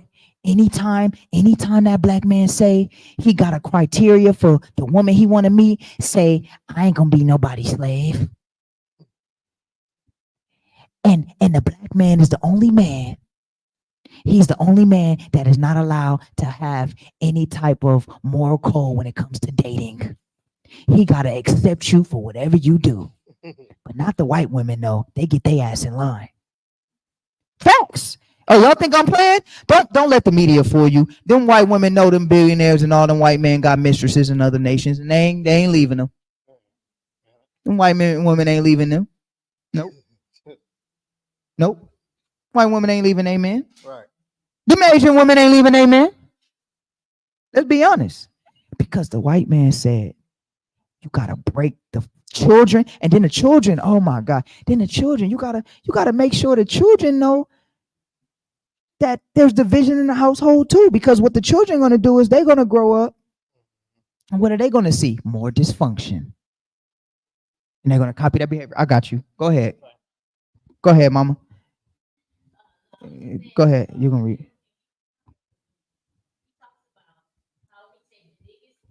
Read that. Uh-huh. He go and find the biggest man. Yeah, we're gonna read that. Break 'em. Don't jump. We're gonna get that. No, I'm just saying. Yeah. After a while, she just started depending on him because he became broke. We're gonna get that. We're about to read that right now. Read that again, Lord. Verse 3. Point 3. Yeah. For the orderly futures, special and particular attention must be paid to the female and the young offspring. Read. Both. Point 4. Both must be crossbred to produce a variety and division of labor. 5. Both must be taught to respond to a particular new language. 6. Psychological and physical instruction of containment must be created for both. So now, let's keep reading real quick. We almost out of here, family. Well, we started a little late, so we started at 8. So go ahead, read. We hold the above 6 cardinal principles as truths to be self-evident, based on the following discourse concerning the economics of breaking and tying the horse and the nigger together, all inclusive of the 6 principles laid down above. Right, read. No, neither principle alone will suffice for good economics. You got to have all of those principles, and we're going to read a little bit about that some more. Read. All principles must be employed for the orderly good of the nation. Accordingly, both a wild horse and a wild or natural nigger is dangerous even if captured, for they will have a tendency to seek their customary freedom. Because the natural state of a human is to have freedom and not be a slave after a while. Watch, read. And in doing so might kill you in your sleep. You cannot rest. They sleep while you are awake and are awake while you are asleep. They are dangerous near the family house, and it requires too much labor to watch them away from the house. Above all, you cannot get them to work in the natural state. Hence, both the horse and the nigger must be broken. That is, break them from one form of mental life to another. See, it's all mental. You got to break them from one form of a mental life to another. Watch this, read. Keep the body and take the mind. Keep the body and take the mind. That's why you got these athletes, man. They can't do nothing but throw a ball. They can't do nothing but throw a ball. Jump high, run fast. Columbine. Right. How high can the nigger jump to touch that? Oh, the nigga got a 6-inch vert. That's a good nigga right there. You ain't got to think of none of that. Just jump high and run fast. Read. In other words, break the will to resist. Now the breaking process is... You got these cats like LeBron and all these big dudes, and they strong and they buff and they big and they ain't worth nothing. They taking orders from a frail, skinny white man that owns the team.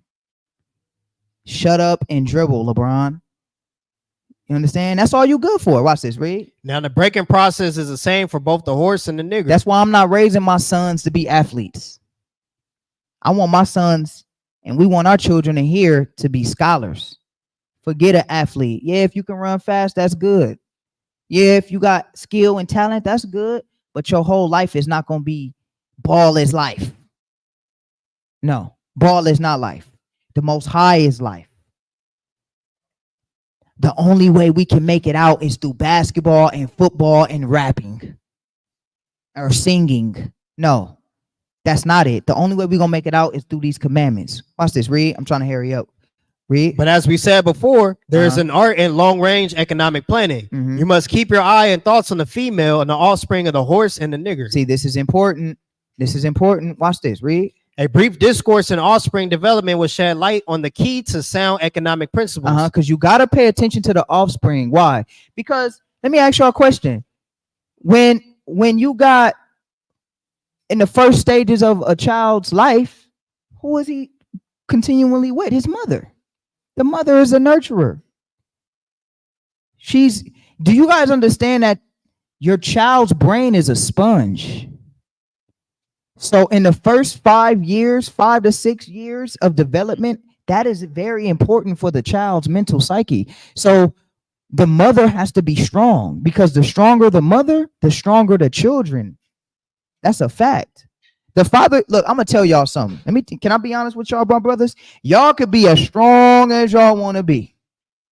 Y'all could be the strongest. Y'all could be Malcolm X in here. If your woman is against you, your kids is spoiled. Yeah. Nothing you can do. Nothing you can do. It don't matter how strong you are, brothers, in this room. You could be as strong as you want. If you could be the strongest Hebrew Israelite in here, smart, wise, all of that. If your wife tell you, I'm not doing it, your house is ruined. It's over. And your kids gonna be ruined. But watch this. Normally, let's say if it's the other way around, right? Let's say if it's a man, let's say if it's a woman, let's do it the other way around. Let's say if it's a sister that's in the truth and the husband is not, you either gonna have two things. Either he just gonna leave you with the kids. Like, I'm getting away from her. She in the cold. Leave. You gonna have the kids anyway. Or he just gonna be docile and let you lead the family. We keeping Sabbath today? Oh, I don't know what that is, but all right. That's a fact. But if you got a strong man and vice versa, she's leaving. I'm out. And I'm calling my mama, my aunties, and we out of here. And I'm taking my kids. It's a fact. So that's why, because regardless if y'all want to believe it or not, it's a reason why we call our sisters the rib. We call them the rib because they're an important piece of the family. I'm going to tell y'all something. I'm going to give y'all a true story. If my wife wasn't on one accord with me, and this is how I knew our wives play a very important role. That's why brothers choose wisely and make sure you're ready to lead your family. Because when I had my first daughter and they was trying to shoot my kid up with them vaccines, you know what them nurses said to me, along with my mother and my mother-in-law? Well, we gonna ask your wife, because it ain't up to you, because that baby is hers. Do y'all know the baby doesn't belong to the man until he signed that paper? Do y'all know that? So guess what? If my wife would have came, and you know what I did? I said, go ahead, I want you to. And before you ask her, you want me to tell you what she said? She said, don't let them touch my baby. But see, if my wife wasn't a pillar like that, guess what? What was I as a father going to do? It don't matter how strong I am. Don't matter how scary I look. They're going to kick my ass out that hospital, and you know they're going to do whatever the mama say do to that baby. Yep. So it don't matter how strong you are, brothers. Brothers, don't trick yourself thinking, I'm a strong brother. I'm going to educate this sister that's in the world, and I'm going to take her as my wife. Oh, yep. Trick yourself if you want. She got her mind made up. It ain't nothing you going to do. That's why the scriptures say you need to be equally yoked. That's why it's important to listen to marriage counsel. It's important. Because I'm telling you, this world is not for us. You got to understand that they understand the process, that you got to have a strong, like-minded woman, like these sisters over here that keep the commandments. But you try to go out now, man. I'm scared for my kids, man. My daughters too, because the generation of children that's gonna be around them, you know what I mean? We're gonna have to breed inside. Because try your luck out there, sisters. Go find a man out there. We're gonna read that too in a minute. Go find a man out there, and brothers, go find a woman out there if you want to. Think you can change him. All right. End up messing up your life. Watch this. It's trauma. Because you can't be with somebody when you're trying to heal your trauma and they're still suffering from the trauma. And they don't even acknowledge they got trauma. So what if I shake my ass, nigga? That's what I want to do. They don't see nothing wrong with it. Why I can't wear this short skirt showing my butt? Are you insecure? Telling you, this is why you gotta be careful, because the white man said what did he say? Read it again. Read it from where you was at. Therefore if you break that, therefore if you break the female mother, she will break the offspring in his early years of development, and when the offspring is old enough to work, she will deliver it up to you for her normal female protective tendencies will have been lost in the original breaking process. It's just the truth, y'all. It's just the truth. This is what happens all the time. Let me ask y'all a question, and this is just the sad truth of everything. All these influx of men. Let me just ask y'all. Okay, all of the no good men out there, all of the thugs that be treating women wrong, all of the too shorts and all that, making the music, degrading our women and all of that. What do they all have in common? They didn't have a daddy. So the funny thing about it is, who's responsible for raising these monsters? The mama. You got videos of the mama letting her little boy sag his pants. Look at him. He already a little gangster. Look at him. He already a little gangster. That's right, Ray Ray, little baby Ray Ray. Yeah, you already a gangster. My son gonna be a ladies' man. He gonna kill the ladies. That's what they say. And then we cry about the same man that just hurt us, and we raising our sons to be that same man. The trauma don't even make sense. We raising our sons to be the Ray Ray, but then we hate the Ray Ray. These niggas ain't shit, but you raising the nigga that ain't shit. Then Ray Ray gonna get older, and he gonna be like, yeah, my mama taught me how to do this. Or if mama didn't teach me that per se, she had different men around, and I learned from different men. My mama had a gangster around me, then she had a pimp around me, then she had a this around me, then she had that around me. She had so many different men around me. And then my dad, he's gone because he fell victim to that same process. His dad was gone. His dad was either in jail, or he was nothing, or he left and dipped out. So it's just the endless cycle of trauma being passed down, and it all comes from this one letter right here, or this process of what the white man did to break us. Let's keep reading. We almost done. Keep reading. I started late. Read. For example, take the case of the wild stud horse, a female horse, and an already infant horse, and compare the breaking process with two nigger males in their natural state. Read. A pregnant nigger woman with their infant offspring. Take the stud horse, break him for limited containment. Okay, watch this. This is the point Hadessa was bringing out. We about to come right now. Read. Completely break the female horse until she becomes very gentle, whereas you or anybody can ride her in comfort. You see that? Said, well, hold on. You break her so much that anybody can ride her in comfort, because guess what? Guess what? This is the truth now. Just got to be honest. Who said it's okay for women, excuse my language, to be hoes? Who said it's okay to do that?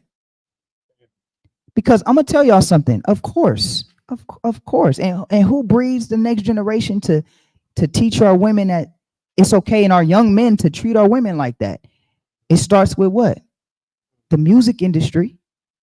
But who controls the music industry? And who shows you all the BET Uncuts? Y'all remember BET Uncut? Remember that? BET Uncut and all the music videos and everything. Who gave you the Foxy Browns and the Pam Grier and who told you all that? Who gave you all that? Who did that? Who said it's good for you to be sexy and show your body and all of that? And it's insecure for a man. So now you even got some brothers. I ain't insecure. My woman can wear whatever she wants. You're insecure. I ain't insecure. What? Respect is not insecurity. You see that? But who trained us to do that? Who said, watch this. Who said it was okay? Right? Who was the first ones? Because I'm gonna be honest with y'all. You know, we get a lot of flack for this, but it's all psychological trauma. Who treated our women like prostitutes first? The white man did. He did. Who told you? Who made you? Who was the first strippers? Because now our sisters, right? Not the ones in here that's keeping commandments, but the ones out there, you got your sisters out in the world, they stripping and they saying, because I'm independent. But do you realize that your foremothers had to strip and they were ashamed to disclose themselves, but it was either that or get whipped? Y'all realize that? So the The strip club culture that our women out there glorifying, that culture was something that your foremother dreaded having to do. When the white man brought his friends over and they used to get drunk on that whiskey and say, go get one of them nigger wenches out of the barn. Now you willingly do it because it's trauma. And did you know how hard it must have been for our sisters back in that time to have a daughter on a plantation and start to see her bud and grow at 12? And you knew exactly what was about to happen to her as a mother. And you had to give her that talk. Baby, one day you're going to be a woman and the slave owner is going to ask of you. You got to give that talk to a 12-year-old, a 13-year-old. Who was the first man to do that to you? White man was. Fathers, who was the first ones to take your authority away from you in the house? When the white man came in your barn and he raped your woman right next to you. And it was nothing that you could do. It was nothing that you could do. All you could do was listen. Who was the first person to do? And then after he was done having his way with your wife, how could you even go to her and think that you was a man? How could you even go to her and what is your words to her when you didn't even do nothing? You sat there and you let that man abuse her because of your fear of death. You understand? And now we willingly do it because now you just naturally don't have power in your household. Hey, babe, can you cook for me tonight? Nigga, I ain't cooking for you. Cook your own food. Now you don't have power in your home. Why? Because it goes back psychological. Because like the sister brought out, how can you even expect a woman to be in her natural nature if you are bowing down to another man? She's going to naturally bow down to the man that you bowing down to. So now the power is stripped from you. You don't even have power in your household. He can have a way with your daughter now. Guess what? A man can't even tell his daughter how to dress in today's time without being oppressive. Y'all see what the white man did? This is a trauma that runs deep, and ain't no politician talking about this. Ain't no politician talking about how we can beat this. They got you thinking about a political debate.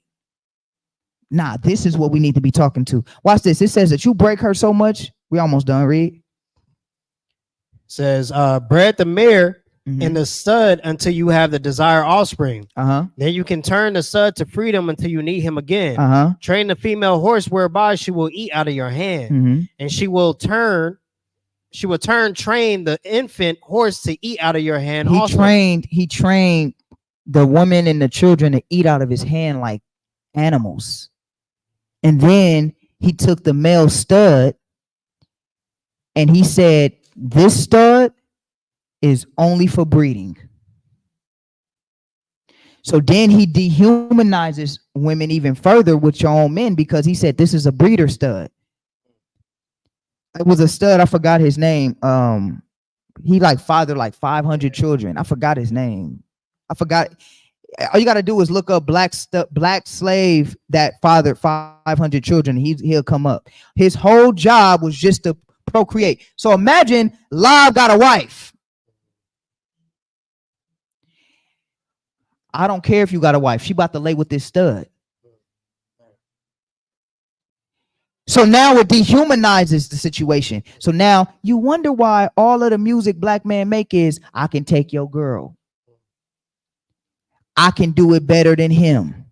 Psychological trauma from slavery. I can love you better. You see what I'm saying? Don't leave your girl around me, true player for real. Why? Because psychological trauma of studs being able to lay with the slave. And guess what? The stud had no choice either, or he was going to die. Like, look, sorry, brother, I got to lay with your wife. And guess what? I'm going to father children by your rib. We know what the law say about that, right? I'm going to father children by your rib. And then the slave master going to have his way with her. And you know, Esau, a sick man. You know, he's sick. He'll rape the woman and then just misuse her, abuse her, and beat her. And then I'm gonna tell y'all, on them sex farms, that's where we also learn how to do them orgies too. Yeah, they was having the man and the women come in there. Y'all talking about pornographic flicks. All of that stuff it comes from slavery too. They used to bring everybody in here, have them all lay together. Facts. So now you wonder why you're so sexual. Us as a black people, they got this hypersexualization going. Why is everything considered in black art? It's always sexual. Everything is what's not. What does showing all your goods and all of that have to do with basketball? Angela Reese and all them naked. And now all the women basketball players, they all naked now. And everybody tuning in to see them walk down the hall in whatever skimpy clothes they got on now. And did you see the latest outfit Angela Reese had on? And oh my gosh, wow, look at this one. Look at her. They don't even care about how good you play basketball. They looking at your body. And you know what? We eating it up. Black men and black women alike. See, this is a psychological trauma. I got scriptures for all of this, but for the sake of time, I just really want to read this and just show you the clear-cut example of what we actually see happening with our people. What, you want to say something now? Yeah. Twerking at the funeral. Madness. Getting on top of the dead guy body and twerking on it. Sad. And we eat it up. Men and women alike. We eat it up. Watch this. Let's hurry up and get this. Read this right here. It says, when it comes to break the uncivilized nigger, use the same process, but vary in degree and step up the pressure so as to do a complete reversal of the mind. Take the meanest and most restless nigger. So you got to take the meanest and restless. You got to take the one that's going to be the fighter. You got to take the one that's going to be like, man, I'm about to die. Whatever. It is what it is. You're not raping my woman. You got to take the meanest and most ruthless one. And you got to do what, Reed? Strip him of his clothes in front of the remaining male niggers. Do this in front of all the males, Reed. The female, Reed. The nigger infant, Reed. Tar and feather him. Reed. Tie each leg to a different horse in opposite directions. Reed. Set him fire and beat both horses to pull him apart in front of the remaining niggers. The next step is to take a bullwhip and beat the remaining nigger male to the point of death in front of the female and the infant. Don't kill him, but put the fear of God in him, for he can be useful for future breeding. You see that? Break you, make you afraid. Man, it ain't no biggest, I'm being real with y'all. It's no bigger scary, tough guy than black males.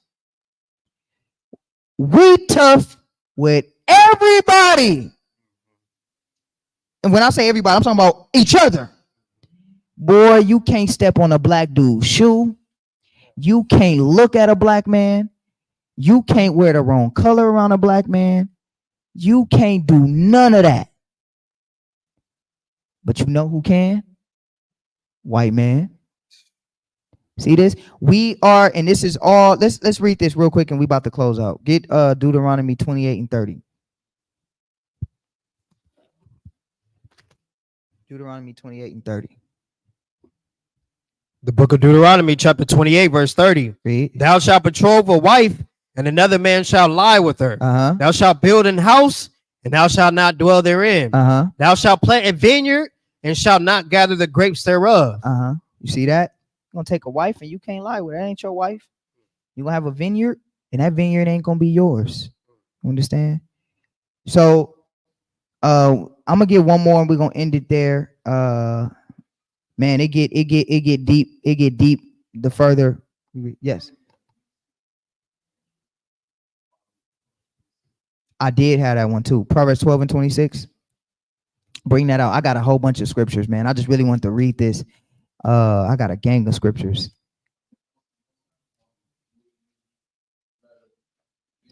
Read that for the elder. 12:26. Okay. Yeah. The book of Proverbs, chapter 12, verse 26. Read. The righteous is more excellent than his neighbor, but the way of the wicked seduceth them. Yep. Already, yep. The way of the wicked seduce us, man. Now we do it naturally. It's something I wanted to read. Maybe I'm gonna have to finish later, because we started late. But I wanted to read. We it's late. I'm gonna end it. I ain't gonna be too long winded. I wanted to read the fear of us realizing and turning from the psychological and dependency that we have. But for the sake of time, I'm not going to read it for the sake. Matter of fact, let me just read one and then get another scripture. I'll read because the breaking process is in depth, but I want to read let me see, 38. Yeah, let's read this real quick. All right, let's read this real quick.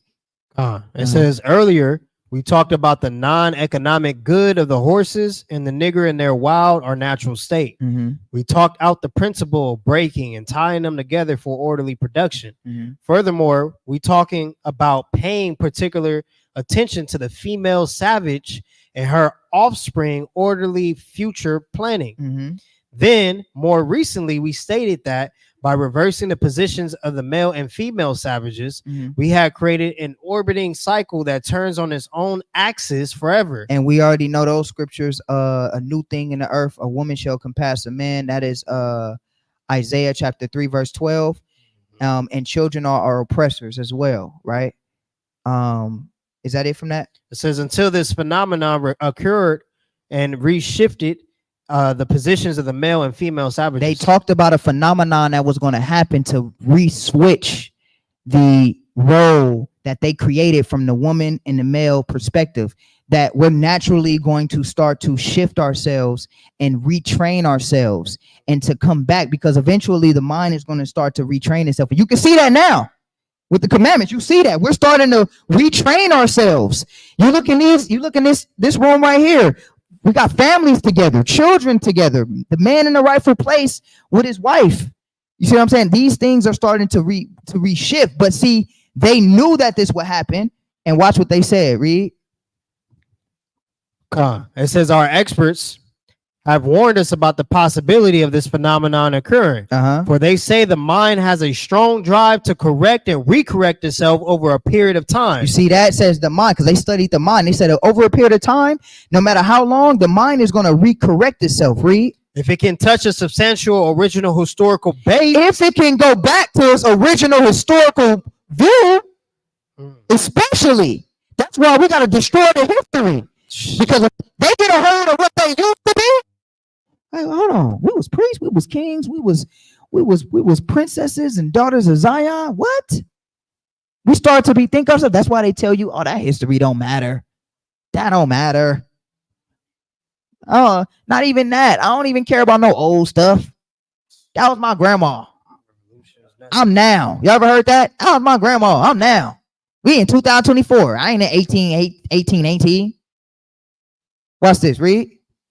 Right. It says that, and they advise us that the best way to deal with this phenomenon is to shave off the brute's mental history and create a multiplicity of phenomena of illusions that each illusion can twirl into its own orbit. Entertainment. Did y'all hear that? They had a plan B. They didn't know at this time. This was the 1700s. They was like, we just need to create something that's going to reshift them back from their natural phenomenon. Entertainment, YouTube, Facebook, Instagram, Nicki Minaj, Lil' Kim, whoever your favorite rapper, they found a way to, as soon as they start turning back, no, shift them back. Oh, they starting to turn back, no, shift them back. Read it one more time for them. Watch this.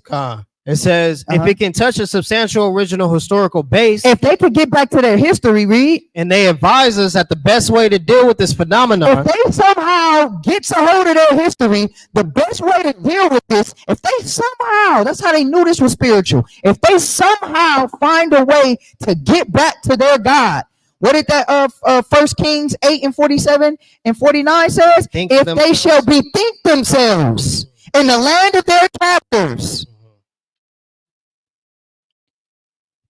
But the white man had another plan, Reed. And they advise us that the best way to deal with this phenomenon is to shave off the brute's mental history and create a We gotta shave up his history, and we gotta create what?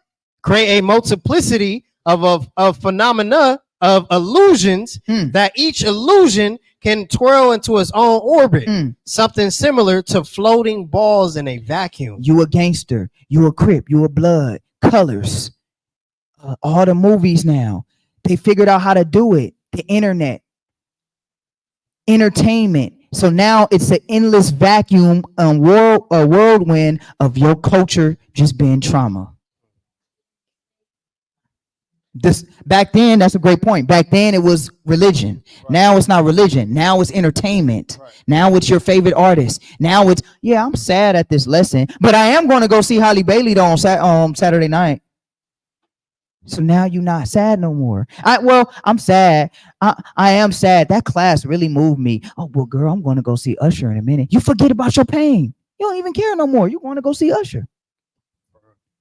You're going to go do whatever you want to do with your favorite rapper. You're going to the basketball game. You're going to the football. You didn't forgot about your pain because he's created a vacuum of trauma as your culture that you like to indulge in.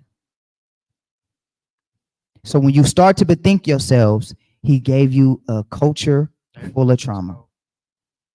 A movie. Here, take this movie. Take Mike Epps. Take all this. Take this Eddie Murphy. Take Bad Boys 2 came out. Ain't that funny? Ain't that funny that he's jumping up and down, laughing and acting like a clown? That's funny, right? Oh, he's giving you all the illusion you need to keep you in slavery just a little bit more. Donald Trump, Kamala Harris, Barack Obama. Keep giving them some illusion that they can stay as slaves. Get that in 1 Kings 8:47, and then we're going to close it with that. I'm going to read that. And I had a whole bunch of scriptures, but we read that 1 Kings 8:47 because Esau knew this. This is the book of 1 Kings, chapter 8, verse 47. Yet if they shall bethink themselves. Because the human mind will always correct itself. Read. If they shall bethink themselves in the land whither they were carried captive. In our captive land. Read. And repent. Read. And make supplication unto thee. In the land of them that carried them captives. In this land right here. Read. Saying, we have sinned and have done perversively. We have committed wickedness. And so return unto thee with all their heart and with all their soul in the land of their enemies, which led them away captive, and pray unto thee toward their land, which thou gavest unto their fathers, the city which thou hast chosen, and the house which I have built for thy name, then hear thou their prayer and their supplication in heaven, thy dwelling place, and maintain their cause. Y'all in this room is the white man's biggest fear. Because you in this room represent the phenomenon that he talked about. You are bethinking yourselves. Don't get caught up in the hype of social media, entertainment, and the trauma of the black culture that is perpetuated. What is the engine that runs everything in America? Black culture. What sells football? Black culture. What sells basketball tickets? Black culture. What sells movies? Black culture. What sells BT Awards, Grammy Awards, football stadium? Even what sells food? Black culture. The engine is black culture, and it's detriment to black people. You are nothing but an entertaining tool in America, and they're doing that purposely to keep your natural state from going back to turning from the Most High, to turning back from the Most High God. But I got news for the white man: he can't stop it. We turning back. Con, all praise. Get the Most High hand clap. Let's go ahead and end it. All right, y'all. We online. We're gonna go ahead and end it. We love y'all. We was a little late. We got started a little late, but we love y'all. All praises to the Most High. If anybody online wants to give donations, I gotta throw this out here. If anybody online wants to give donations, please let me stop sharing my screen. Put the email in the chat, Lob. Put the email in the chat. Please do it by Zelle. You don't have to do it right now, but please do it by Zelle. Do it by Zelle. Okay, our Cash App is down. So if anybody wants to give donations, please wait till the sun goes down. please do it by Zelle. Okay, our Zelle, I mean, not goes down. Wait till the Sabbath is over. It's a double Sabbath. It's a Sabbath tonight, and then it's also going to be a Sabbath. So Sunday, if you want to give donations, thank you. If you want to give donations, wait till Sunday. But if you do want to give donations, just so I can put it out there, because a lot of people been asking, our Cash App is down. Please do it through Zelle with our email, believers of the way 144k@gmail.com. If you want to get in contact with us, if you want to build more with us, please email us. We're eagerly looking to fellowship with people out of state, in state, doesn't matter. Please email us as well. And we love you guys. Have a beautiful, blessed Sabbath. And until next time, we'll be back here at 4:30 on Saturday. Shalom, family. Love you. Shalom. All praises.